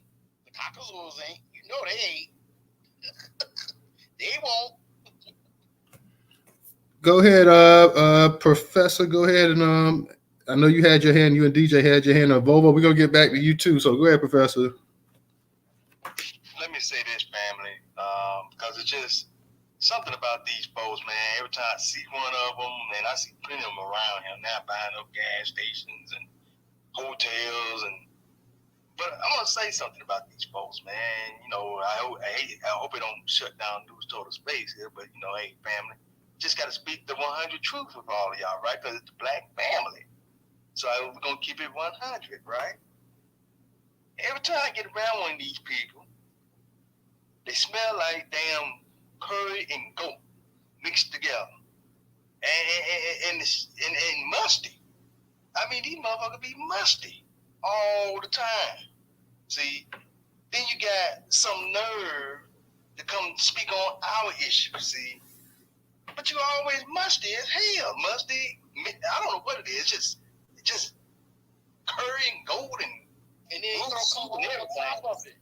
I know, right? And throw cologne on it. So there's everything in cologne. It's exactly off the level.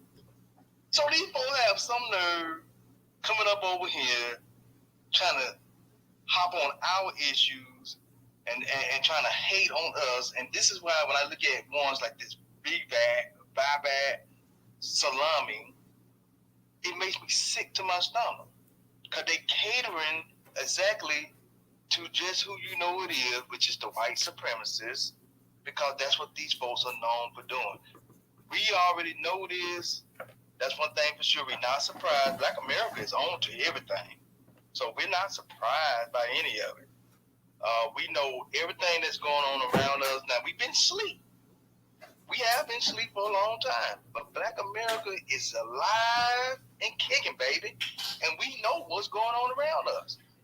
And we are not going to have people coming up in the spaces telling us that we just now learning about something. No, we ain't just now learning about these folks. We know about these folks already. We know that they smell like goat and musk and everything else that stinks.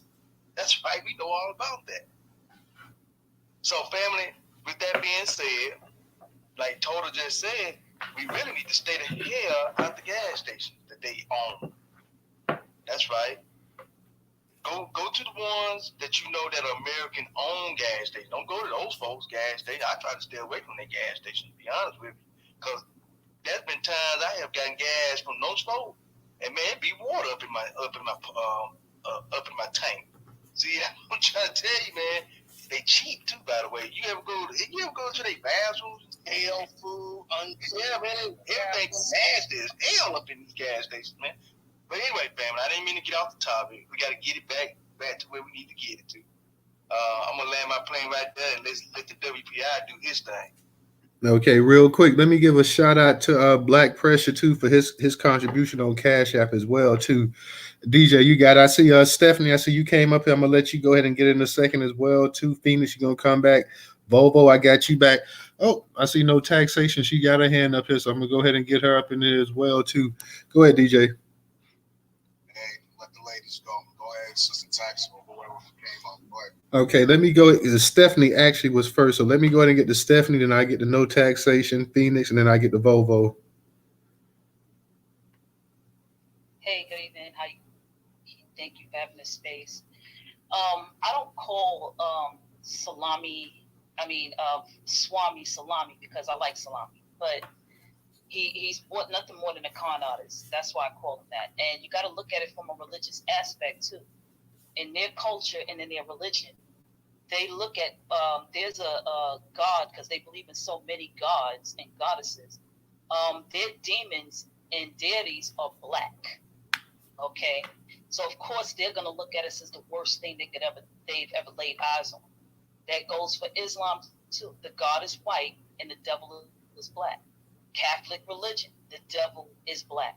So, we just got to look at it from that standpoint on how they see us, how some of the people in the world see us. And then the white man spreading his ideology all across the globe, telling us we're devils, we grow horns and tails at night, and stuff like that. Now, as far as Gavin Newsom he's cowardice in a sense. It's like, I don't know where I know where he stands at. He's absolutely against it. He's just trying to rival the black people, just to see how far he can get. So once he feel like he galvanized us enough to get electoral votes, then he can go back to, okay, well, I don't need you anymore. I got what I wanted. And as far as us being asleep, we were asleep for too long. I finally woke up in 2000 and in the early 2000s when I started seeing things I didn't like, especially as far as these black politicians. We put too much trust in these black politicians. And what we're experiencing is called the Great Awakening. So, they can't keep us asleep for too long, because once we wake up, this is it. This is final. And we have to treat 2050 as 2030. Okay? We don't have that much time to sit back and just watch everything and, expect our politicians to do anything for us. As you can tell, Clyburn had used the Republicans for gerrymandering to keep his black votership so he can stay in power for 30 years. So now that he's been in office and it's been exposed, it's like, okay, well, this is my last term anyway. I'm getting out. We're going to groom some more people that look like me, that follow my ideology. So we got to be careful with all of these things. And I'm glad you're having this space, because we definitely got to get the word out on everything that's happening, especially in all of our communities. Because I can tell you, these Indians are not going to go into the white neighborhood. You're not going to see an Indian-owned gas station. You're not going to see too many of them, because they let them know off the rip. We don't want to see too many brown people in our community. We don't even want to see no spics. Sorry. We don't want to see no Hispanics. We don't want to see too many Hispanics in our neighborhood. So you go into the black community where you can make your money at. And that's what they're doing. Chinese restaurants. You're not going to see too many Chinese restaurants in their neighborhoods. You're not. That's as far as I go. But we definitely got to stay out of these businesses, because we put too much money in their communities for them to take it out and put it into their kids in education and stuff like that. We got to invest more in our children. So I'll land right there. Thank you. All right. Thank you. Let me give a shout out to Valerie for her contribution on Cash App as well, too. Let me go ahead and kick it to No Taxation. How you doing tonight? Pretty good. How you doing? How was you and your dad's visit? Oh, it's pretty good. He's still here, but it's pretty good for the most part. That's good. It's always nice to get with family. Hello, co-host and everybody in the room. Trust everybody as well. I'm gonna start with Gavin Newsom, because he's easy. He's in a position, and they put him in a position. The task force did. Damned if he does and damned if he doesn't. So it's a toss-up, but it can probably go either way. My guess, if I had to really look at it and analyze it, I would probably say that he's going to do something incrementally, because that's how Democrats do with black folks. They throw breadcrumbs down and make them follow the trail, and that way he can string people along. Because I was listening to CJ Chris from Sacramento explaining what was going on, and one of the things that he said is that there are some things systemically that they're going to change in California. And I think Gavin Newsom will do that. I think when it comes to the money, that's when the breadcrumbs are going to come in. He has nothing to... the black voting power in California is not as strong as the Hispanic voting power in California. And so while he needs the vote, he doesn't have to rely on the vote either. His biggest fight is going to be with the white Republicans in the state. And he has his eyes set on the national stage. So everything he does is calculated from this point forward is a calculated move to get to the Oval Office. And so, it's interesting, and let's see what happens. This Vivek guy, now you see why they put Kamala up there. Now you see it, don't you? Have you ever seen so many Indians from India take positions and powers and everything? They also signed during the pandemic, the United States, Australia, and India signed a pact, an agreement, a contract during the COVID thing where India is selling the bottles that the vaccines are in. Okay, so they were having the glass vials, the bottles. America had the vaccine, and Australia was helping with the distribution. And so they had an agreement, and that stepped India up. And I watched that when they made that agreement. I said, okay, so the floodgates are open, and I knew that they were paving the way for Kamala because I'm pretty sure that she got a lot of money from her mother's home country. Okay. Now, having said that, I believe that he made a statement that said that Trump didn't go far enough. That's what I call him swarmy. That's what swarmy said. And look up the word swarmy, you'll see where I call him it.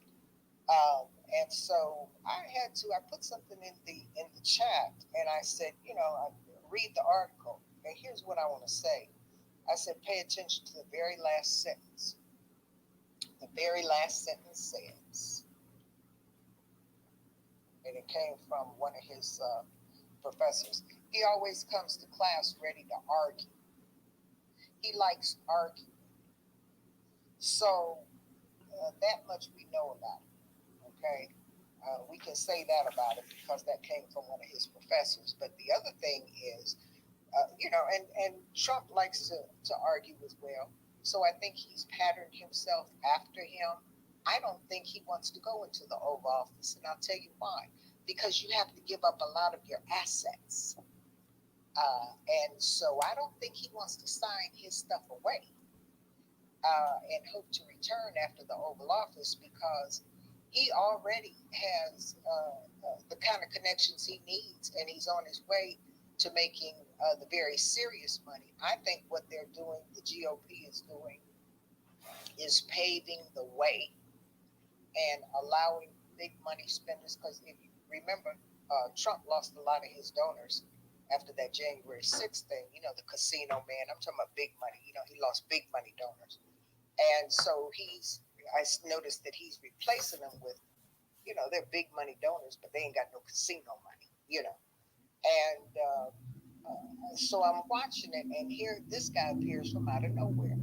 So what's his MO? I think that he's trying to ruffle the feathers of black folks because it's easy and we're low-hanging fruit right now. And reparations is on. And I've said this many, many times. The word reparations is on every politician's tongue and has been for a few years on both sides of the aisle. So something's got to give. And I don't think he has a dog in that fight, and I really don't think he cares one way or the other. I think what he's doing is paving a way to do things that will get DeSantis out of the way and allow Trump to be paved in on a smoother road rather than a rocky road, because Trump is coming with a whole lot of baggage. And I don't think it's anything that Trump asked him to do. I don't think it's something the GOP asked him to do. I think he took it upon himself to do it. And I think he did that because he doesn't want to pay taxes. See? I think it's all about he don't want to get hit in his pocket.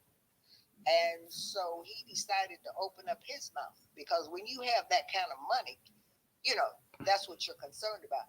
He cannot be concerned about what happens to Black America. Get real. He ain't worried about us. He worried about his pockets, as he should be. And I believe they're going to pull Bloomberg out on him late in the game. And, you know, I hope I'm right, because I like to see a good old dog fight. That's just me. I ain't got a dog in the fight for Republicans or Democrats. That's not how I move. But I just want to see it happen, because I love a good political dog fight, especially if they spending out their money.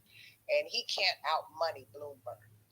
And so I think, you know, the big money donors on the Democrat side is just letting him run his mouth, spend his money. They said he put $10.5 million of his own money up.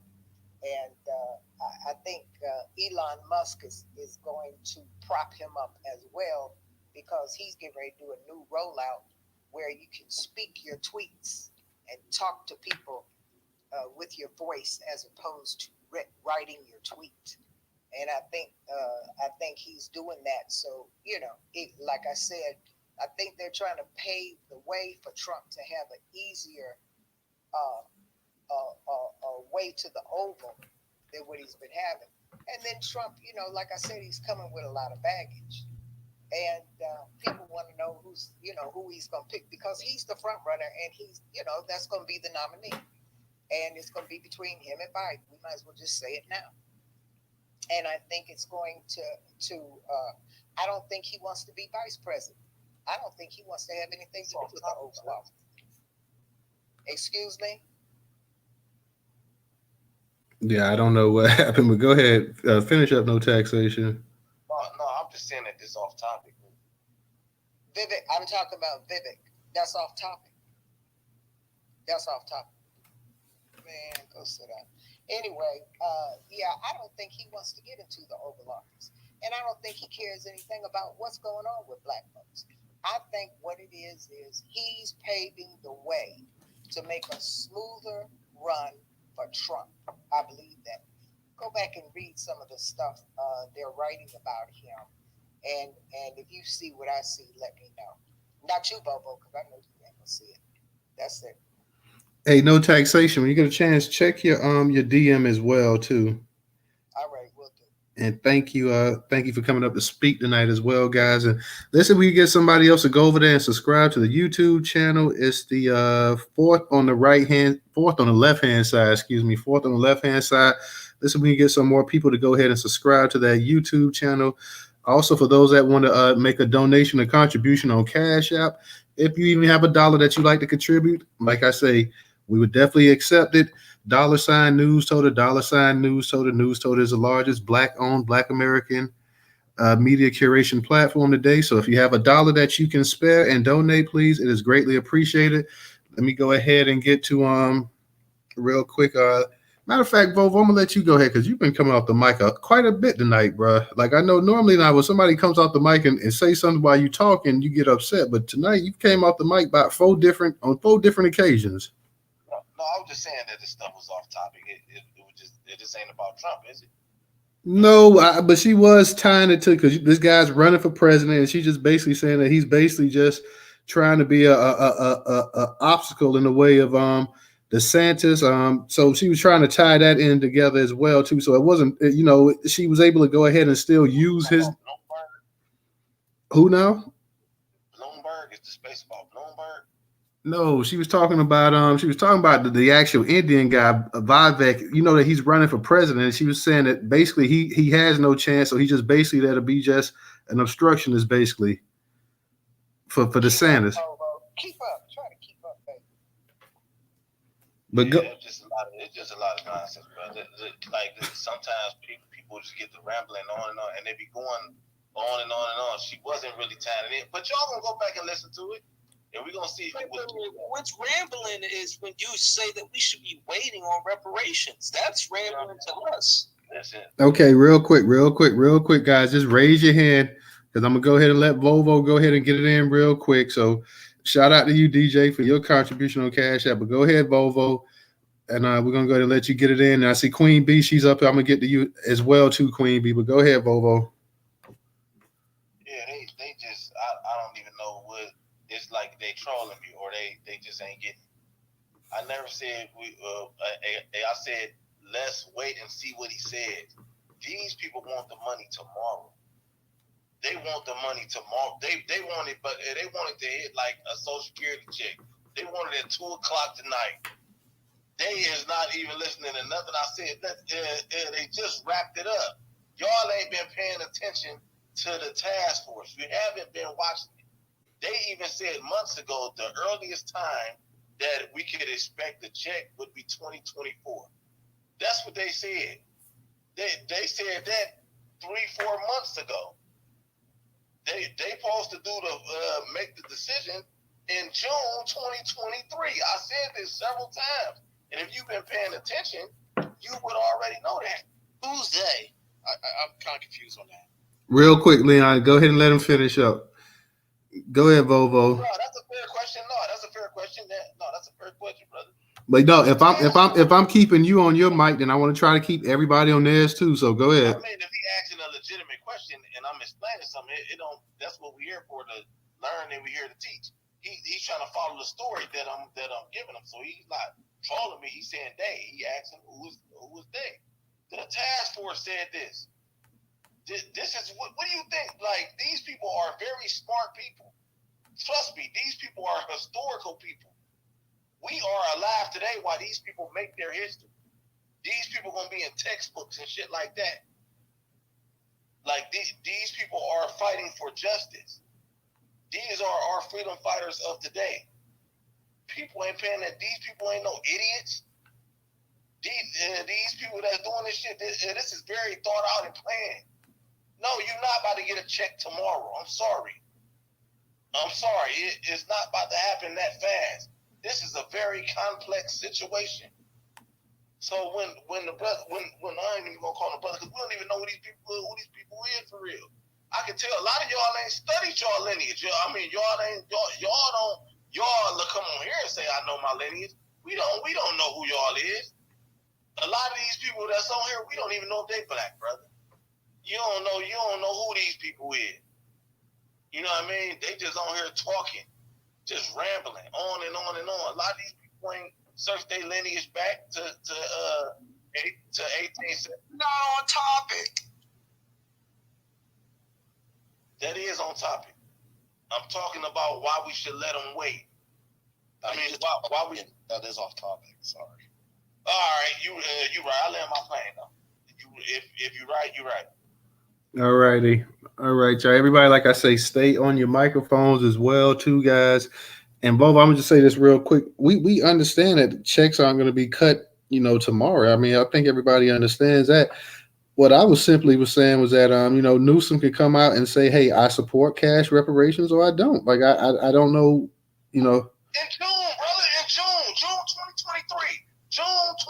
I keep saying the same thing. It's like first off, why are you raising your voice at me? First off, hey, take it down. Secondly, I mean, let's show some respect here. I'm not raising my voice at you. Don't raise your voice at me. All I'm saying is this, Volvo. There's enough that's why they had a task force. The task force has recommended cash reparations. So I don't understand what's so hard for the governor who's sitting up here. Everybody knows that reparation means payment as well, repayment. You got to pay something. If there's no money going to be paid out, nobody wants to hear it. Bottom line. Brother, yes, but brother, listen. I didn't say he had to say the amount. All he could say is come out and say, "Hey, I support cash reparations," or I don't support it. June 2023. I don't know why nobody ain't getting there. Why Came before the white man. How did that kid? Now they just getting ridiculous. Now they just trolling. They trolling. Now you just troll. I'm came before the white man now. I'm telling y'all, we don't know who this is, man. These people ain't making no sense. Okay, I'm gonna go. Let me go ahead and move it. I'm gonna just. Let me go. Go ahead and say it real quick, and then I'm. Oh shit. Go ahead. What you saying, Bobo? Everybody.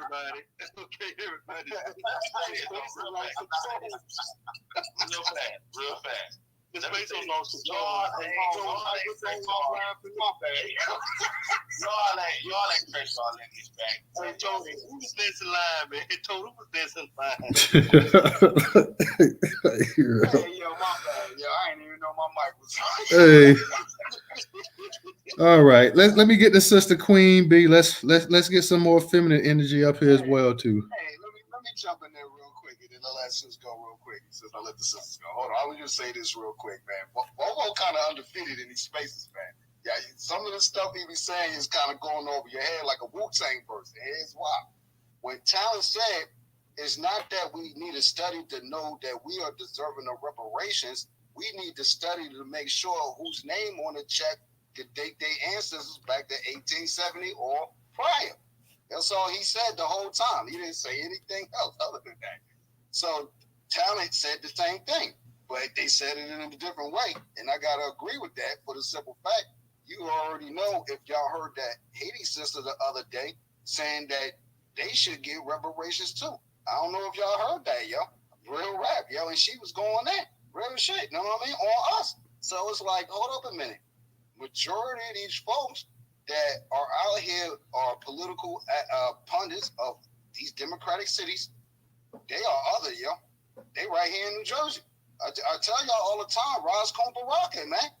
Hey, Mr. Mayor, reparations should be lineage-based. Why you got the tether gang out here screaming reparations? Reparations, reparations. Huh? He rolled his eyes, sucked his teeth, and turned his back on me. Like, that nigga ain't a nigga no more, in my opinion. We got to check his heritage. You know what I'm saying? On some real shit. I know my family came from the South. You know what I'm saying? And was here before the North Riots. So I'm not part of the Teller Squad. You know what I'm saying? At all. So I ain't even got to trace my heritage back, because when I walk in my great aunt house, the pictures is on the wall. It's right there. You know what I'm saying? That's my family. You know what I'm saying? When my great aunt tell me, yeah, we might have married into some a native tribe, some of our folks, and they wound up going north to Buffalo, and we lost contact with them back in the day. How do I know some of them folks that got smoked in the supermarket ain't my kinfolk, yo? We ain't doing the homework, yo. But all right, some of us up here scream, yeah, I'm day one. But y'all gonna find out real soon that some of y'all not day one. And I've seen that happen over the course of 10 years of doing this reparations thing. That some folks who always assumed that they were Black, Negro, American, find out that their folks came here after the 1900s. But their family never told them that shit. See what I'm saying? This is why you got a lot of folks saying, oh, man, you know, hey, man, the whole diaspora should get it. You know, the Umar Johnsons, the whole diaspora should get it. Nah, bro, just because you came over here free willingly or wherever how you got here, and you might have suffered doing a little Jim Crow or a little crack era. You came here free willingly. Just like the dude that got killed out there, I think in Minneapolis or Minnesota, I be forgetting, one of them M states, one of the M spots, you know what I mean? So his father said, I thought I was bringing my son to a great home. You didn't do your homework on the state of America? You know what I'm saying? Come on, man. Where do you think you was bringing your kid from all the way from Africa? Let's logically think about this shit for a minute, yo. Other thing is, too, we gonna really have to ramp it up and go even harder at the tether game, because reparations is coming, and to completely delineate, disaggregate the data, and separate ourselves. That's what California is doing. So Volvo may be right. I missed the last 2 or 3 reparations meetings because I'm doing other shit. You know what I'm saying? I try to catch the replays, but this shit is so deep. The information it will wreck your brain, yo. It really fucking would. You know what I'm saying? And put a hold on you to the point that shit will mentally break you, yo. You know what I'm saying? For real. I don't seen this shit happen. So you got to take breaks and really just go do some other shit. You know what I'm saying? And come back and understand that, hey, look, this shit is harder than I thought it was.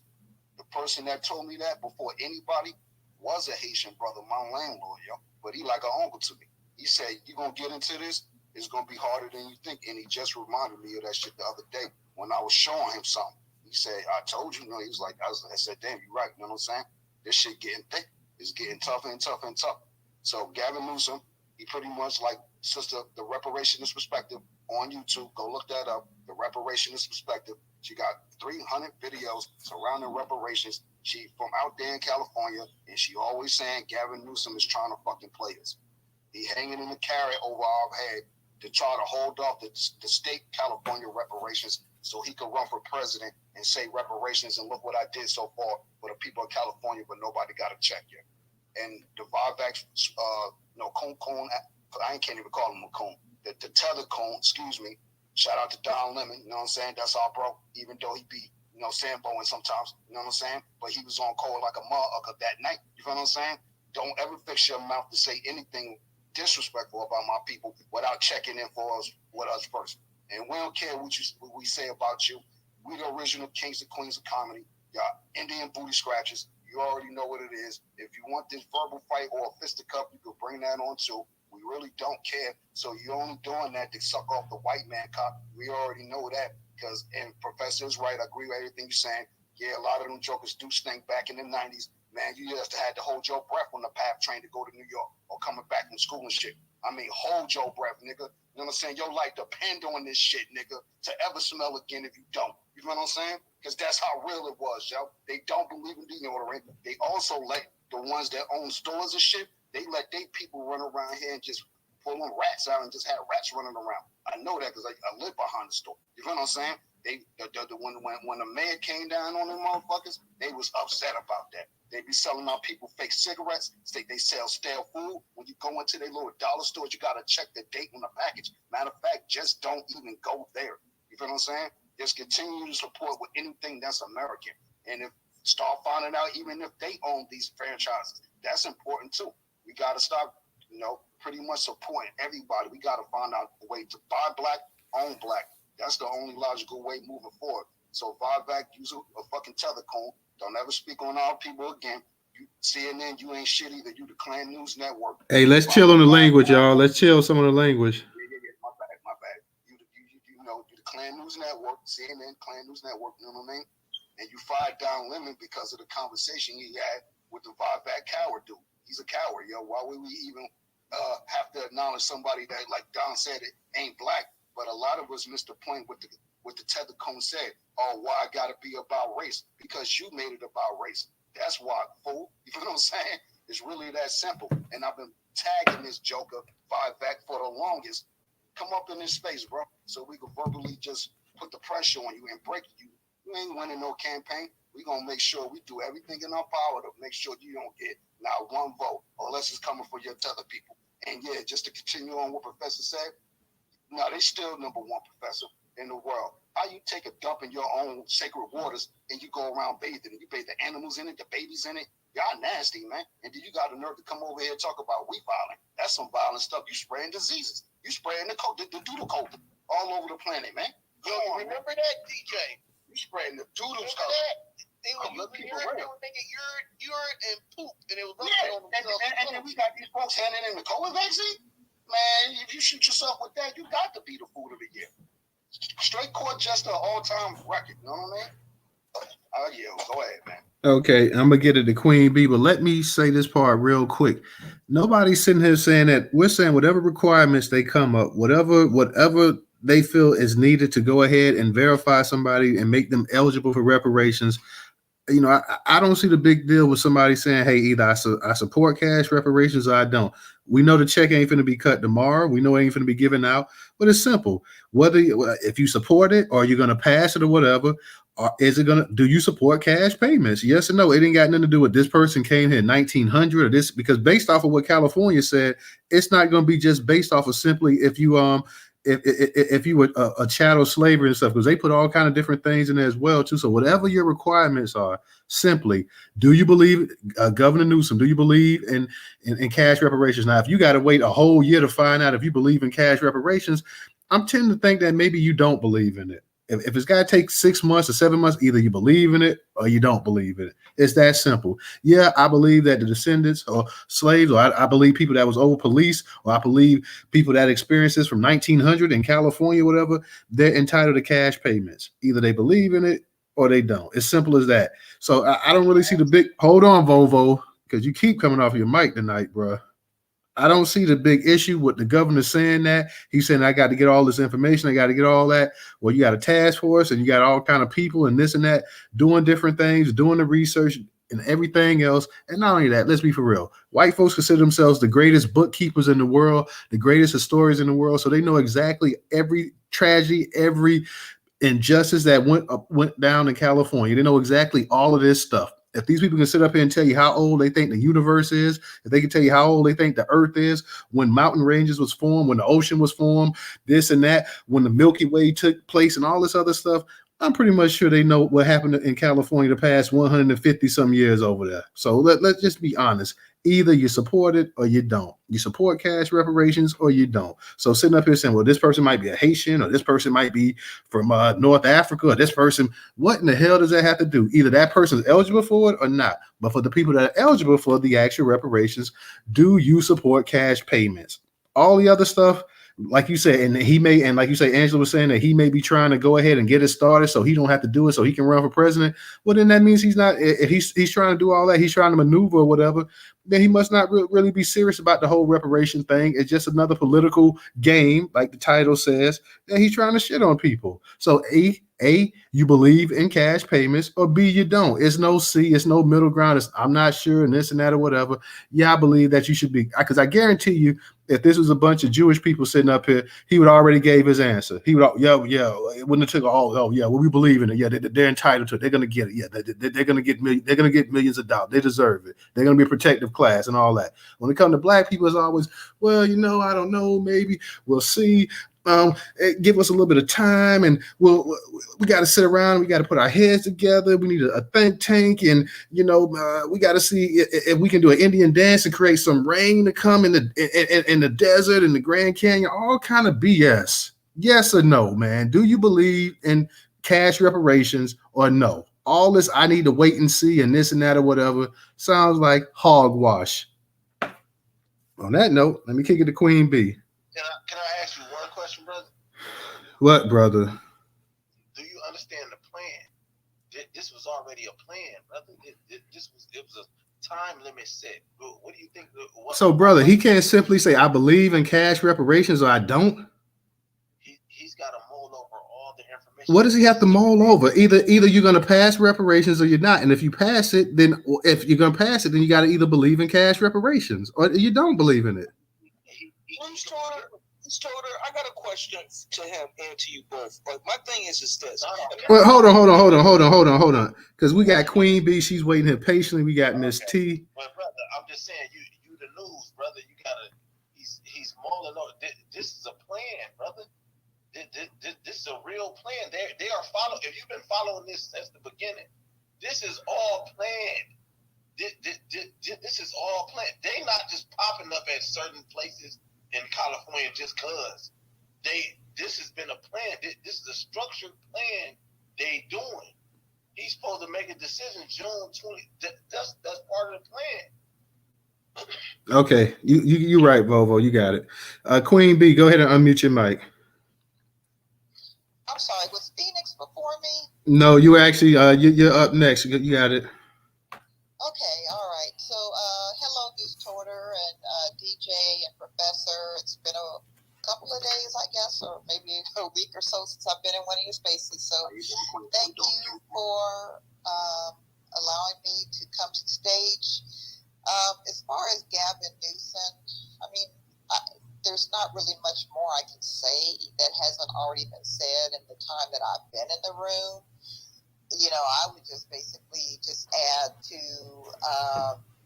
I'm not real sure what Bobo was talking about, but I do know I've seen several different, it looked like tweets, and maybe, I'm thinking her name, Camilla Moore, sent out some tweets, because it looks like after Fox News took some of his information or some of his statement, it looks like they took it out of context, and then she came and it's like she tried to clarify it, so it looks like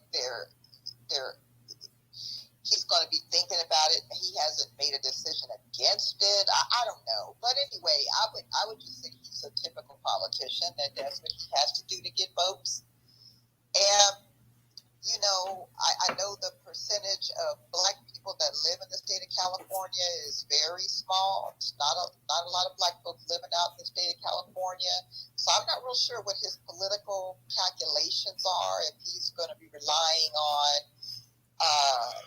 illegal immigrants and giving them the voting rights or whatever. So I'm not real sure what he's got up his sleeve, but I do know that they like to dangle carrots in our faces to get us out to vote. I'm not saying that he's not going to do it, but, I think if it comes down to his donor class and all of these other people telling him that they're not going to support him if he wants to run for a presidential run, or I don't know. But I guess I would just say this, there's usually some sort of political calculation that they do before they make these type of decisions. So I'll just leave that one at that. As far as this guy, Vivek Ramaswamy,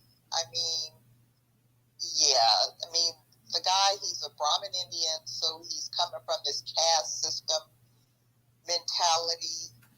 We know that he has been saying some very anti-Black things. I know what Sister No Taxation said. I tend to believe what she says or agree with what she's saying. I don't think he could want to be president with the ridiculous things that he is saying. I just read some stuff this evening where he says he wants to amend the Constitution and raise the voting age to age 25, and the only way you can vote if you're 18 is if you're serving in the military, or I don't know, maybe a first responder, or if you pass a test that the immigrants have to take when they get here. So it's just foolishness, the things that he's even putting out there and even going to propose. So yeah, I tend to believe that how could you want to be the president with these proposals that he's coming up with? I just don't see how anybody would want to support this guy. So I don't take him serious. But I tend to think that this is about him selling some books. I think he's got a tech company, and maybe this is about, again, him trying to line his pockets. So I agree with Sister Taxation there. It's a money grab for him. And, and what's really troubling is that I think we had this discussion a couple of weeks ago, is that people like him, they hide behind that they are also called people of color or brown people or whatever we want to label them nowadays. And so they feel empowered to come along and say the things that they say because they can say that they're a minority too or whatever. But the other thing, he's also empowered by people like Larry Elder. When Larry Elder, when he gets out there with that foolishness, so that also empowers his people to come and just, say the things that they say about Black people, all the anti-Black rhetoric. So yeah, so he's just, I don't see how anybody would want this guy around. It's just ridiculous, the stuff that he's coming up with. So anyway, that's all I want to say, and thank you so much for allowing me to contribute. Okay. Thank you, Queen B. And we actually, because we led off with that actual article, we put the revised thing in there where he didn't actually say that. So we want to just go ahead and everybody, I see comments in the comment section. We understand that he didn't say that. And that's not the point of contention tonight. We're saying if you do support it or you don't have an issue with it, you can speak and say, well, yeah, I support it, or I support cash reparations, or no, I don't. So it's like, either you support it or you don't.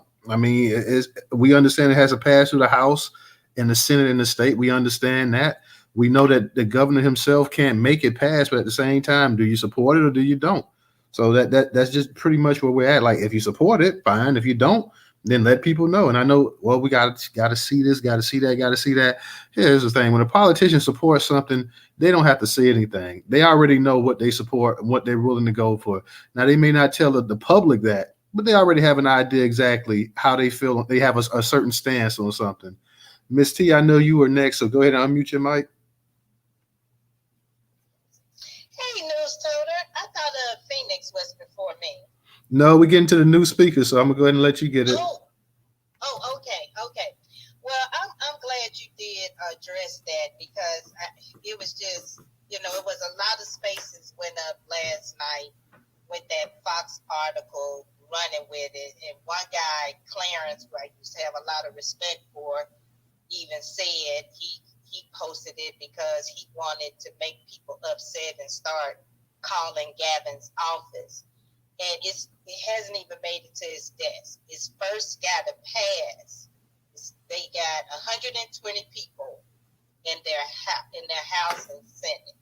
It's got to get 40 plus one in one house and 20 plus one in the other, and then one from the governor. California, their House and Senate is largely Democrat.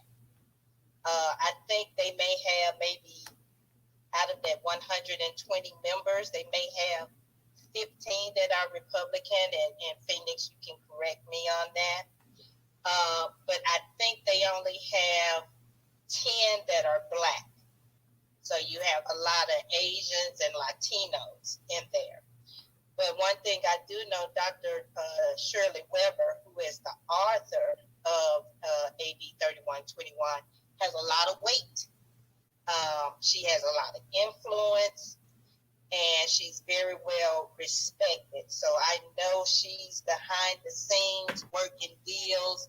From my understanding, she and Gavin have a good professional working relationship.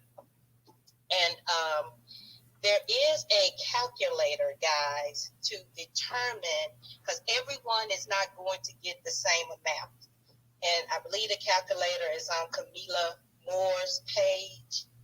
And there were 5 sections that you could be, you have experienced harm.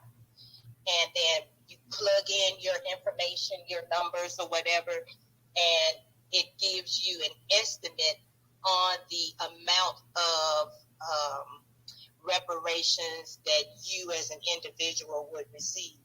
And check this out, y'all. It's like, hell, if you just live there 6 months before it actually is approved, you may actually qualify and get something. So I'm glad to hear that you all went on ahead and cleared up all that information. If DJ want to go over there to Camila's page and post that calculator, it would be great. So good to see everybody. I'm so sorry, Professor and DJ, I didn't get a chance to speak to you beautiful, handsome brothers. And shout out to the rest of the people in the room. And yeah, I think on June 29th, there's one more meeting. And then it still won't go to Gavin's desk. It still has to go through the House and Senate or whatever. So it's going to be a while. They said in the space last night it might be as late as October 24th, right before the November election, that the final amount comes out. But I'm happy. I'm happy for Californians and with them. And we got to get more Democrats in office in our states that we live in, y'all. We got to start running for office. We got to make our local legislatures look like us so that we can get our money. And everybody have a great evening. Talk with you later. Okay, thank you, Miss T. We're going to go ahead and we're going to get to the final speakers for the night. We're going to go to Phoenix. Then we're going to go to Leon. We got Volvo. We got Mr. Engaging and No Taxation. And those are going to be the final, 5 speakers for the night, y'all. Anybody else requesting to come up or putting your hand up, we'll have to get with you guys tomorrow night. So let me go ahead because, like I said, my father is in town, so I'm going to spend a little bit more time with him. So those are going to be the final speakers, and we're going to keep it to 3 minutes a speaker. 3 minutes a speaker, and I'm going to be up out of here. So let me go ahead and get to Phoenix. Go ahead. You got it.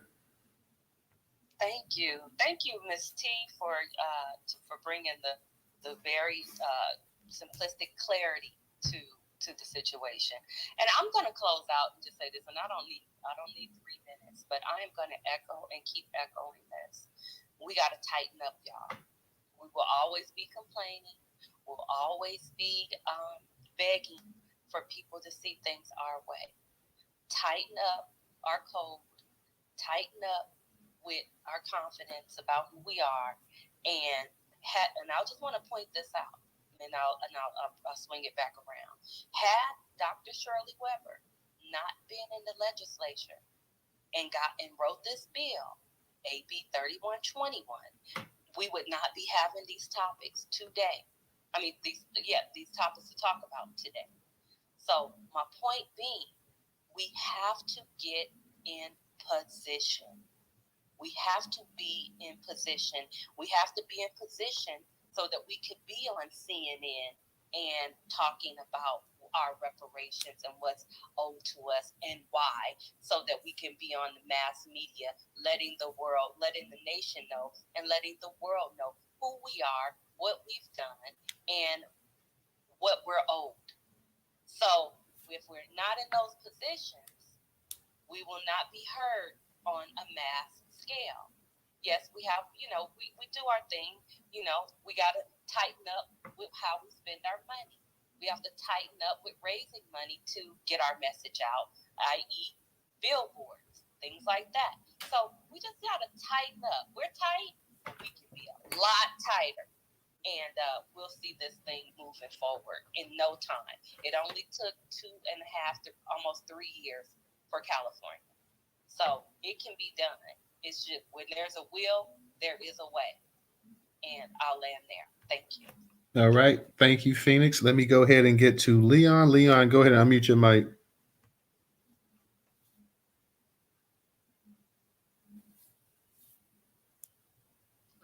Yeah, absolutely. I forgot I even had my hand up, man. But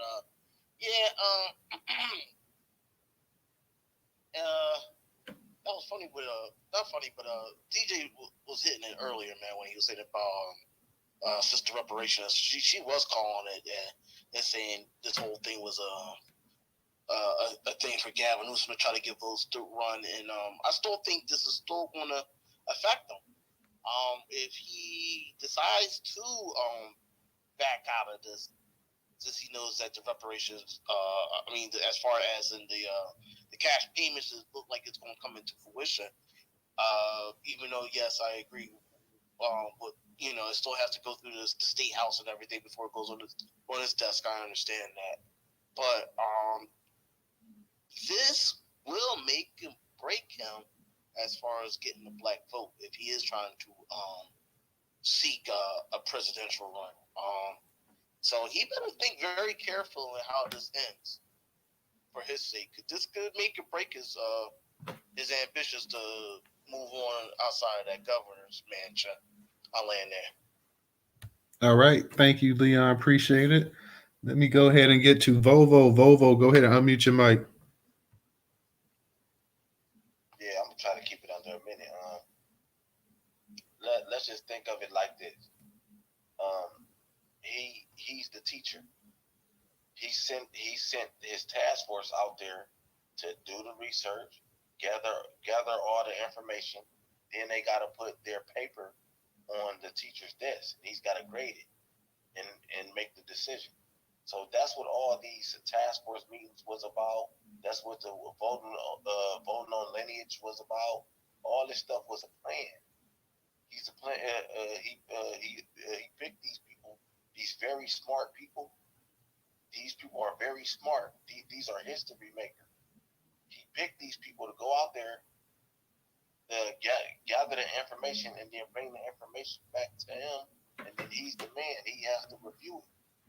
So that's why it's taking so long. This is, if you've been paying attention, if anybody's been paying attention to this was already laid out a year ago, 2 years ago.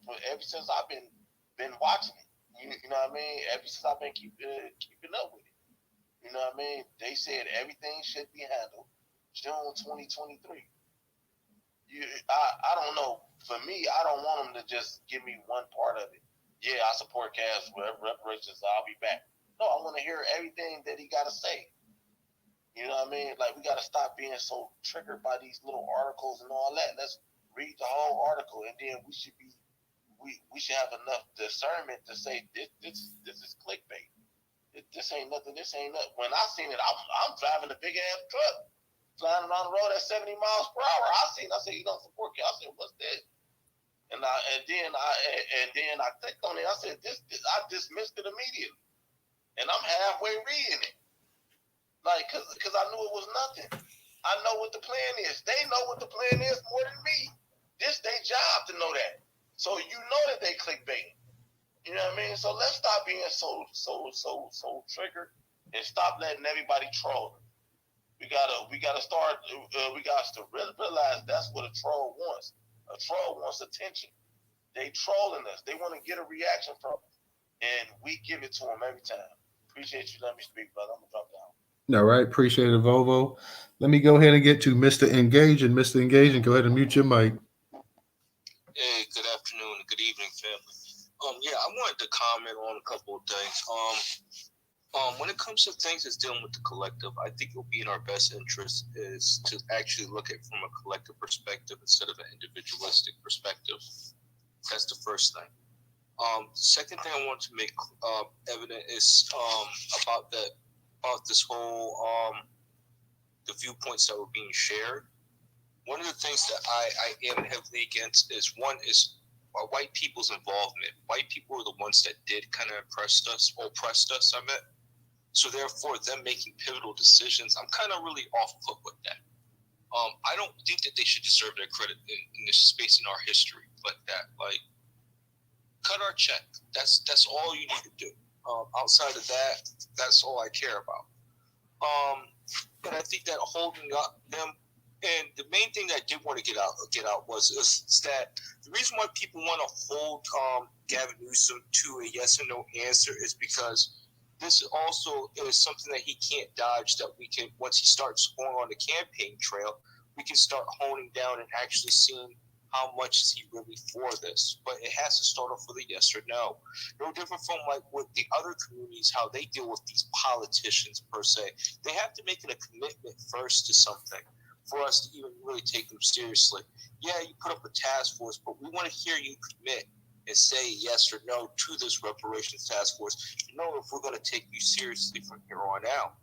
But I think him even delaying on that really puts him in a category with me that he's not really as serious as he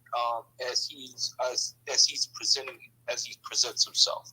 So that's the reason why there's a lot of pushback from certain people and rather just see these checks fly instantly, because when it comes to other policies, they do give a yes or no prior to them giving a dollar amount, prior to them doing other things. There is a concrete understanding between them and the people that they're representing. So, yeah, I have to really push back on that. All right. Thank you, Mr. Engaging. Last speaker for the night, no taxation. Go ahead and unmute your mic. I want to first just say that if you're driving 70 miles an hour down the road, please don't read any articles. Do the public a service. Just read the road signs. Now, having said that, I want to say this. I want to take it back to something original said, but I first want to say that Ms. T put up the clarifications and the explanations that Chris in Sacramento with CJEC did. And I listened to it last night. I had a late night listening to it because of the hours difference. And it's extremely important. Everything that we wanted and everything that we asked for and fought for is in that bill. I can tell you that for a fact because he broke it down. There were things in there that I hadn't even thought of that are in that bill.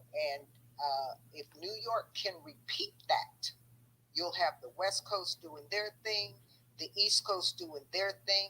They're going to have to meet in the middle, and Chicago is going to be the big fight. Okay? So it's going to be interesting. But I'm with everybody else. We have got to tighten it up. And one of the ways that we can do that is something that Original said. If you want to use your Twitter space as a tool for power, and anybody can do it. If I can do it, anybody can do it. Always at the politicians. Don't cuss at them because they'll get you put off and you don't want to get that.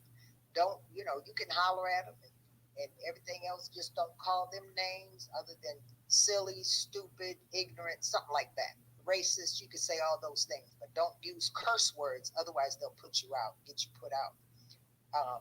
And use your Twitter space as a tool for fighting white supremacy. And that is one of the best ways you can do it. If you go back on my profile, I rarely at anybody unless I'm in a course of conversation. And I don't usually start conversations with an at with, regular schmegular people like me and everybody else in the room. But if you look at my Twitter from 11 years ago up until this point, I am always talking to politicians, always, because they have someone in their office that handles their social media and they will see it. And so if you want to use your Twitter space as a tool to fight, use it wisely and always at the politicians. And it was a great space, Newstoter, and I appreciate you. That's it. Okay, thank you, Mr. Engage. I'm gonna have to get with you tomorrow, bro, because like I said, we're gonna get ready to close this space out. So let me go ahead real quick. DJ Professor normally. What in the world? It was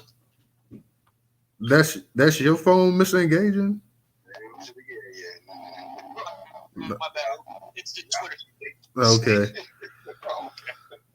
Well, let me real quick, y'all, because I'm gonna go ahead and close the space out for the night. So I'm gonna go ahead and see everybody tomorrow night, y'all. So tune in 8 p.m. Eastern Standard Time. We'll be back tomorrow night. Shout out to everybody that came up in the space as well, to all the co-hosts, the listeners, the speakers. Shout out to my people that donate on Cash App as well too. So guys, we'll be back tomorrow night, 8 p.m. Eastern Standard Time. So check it out. Make sure you guys tweet out the spaces as well too. So DJ, did you have a space plan for the night or not? Yeah, already on the next space, and I just want to say, Mr. Engage, don't bring that janky phone over there, bro. No. Okay. Nope. Hell to the no. Yeah, please don't bring it up. Hey, look, that's why we need our reparations, man. Get this brother a new phone. You know what I'm saying? All right. Folks need these phones, man. You know what I mean? Marcel need one. Allah need one. A couple other folks, man. Black Native, you know what I'm saying?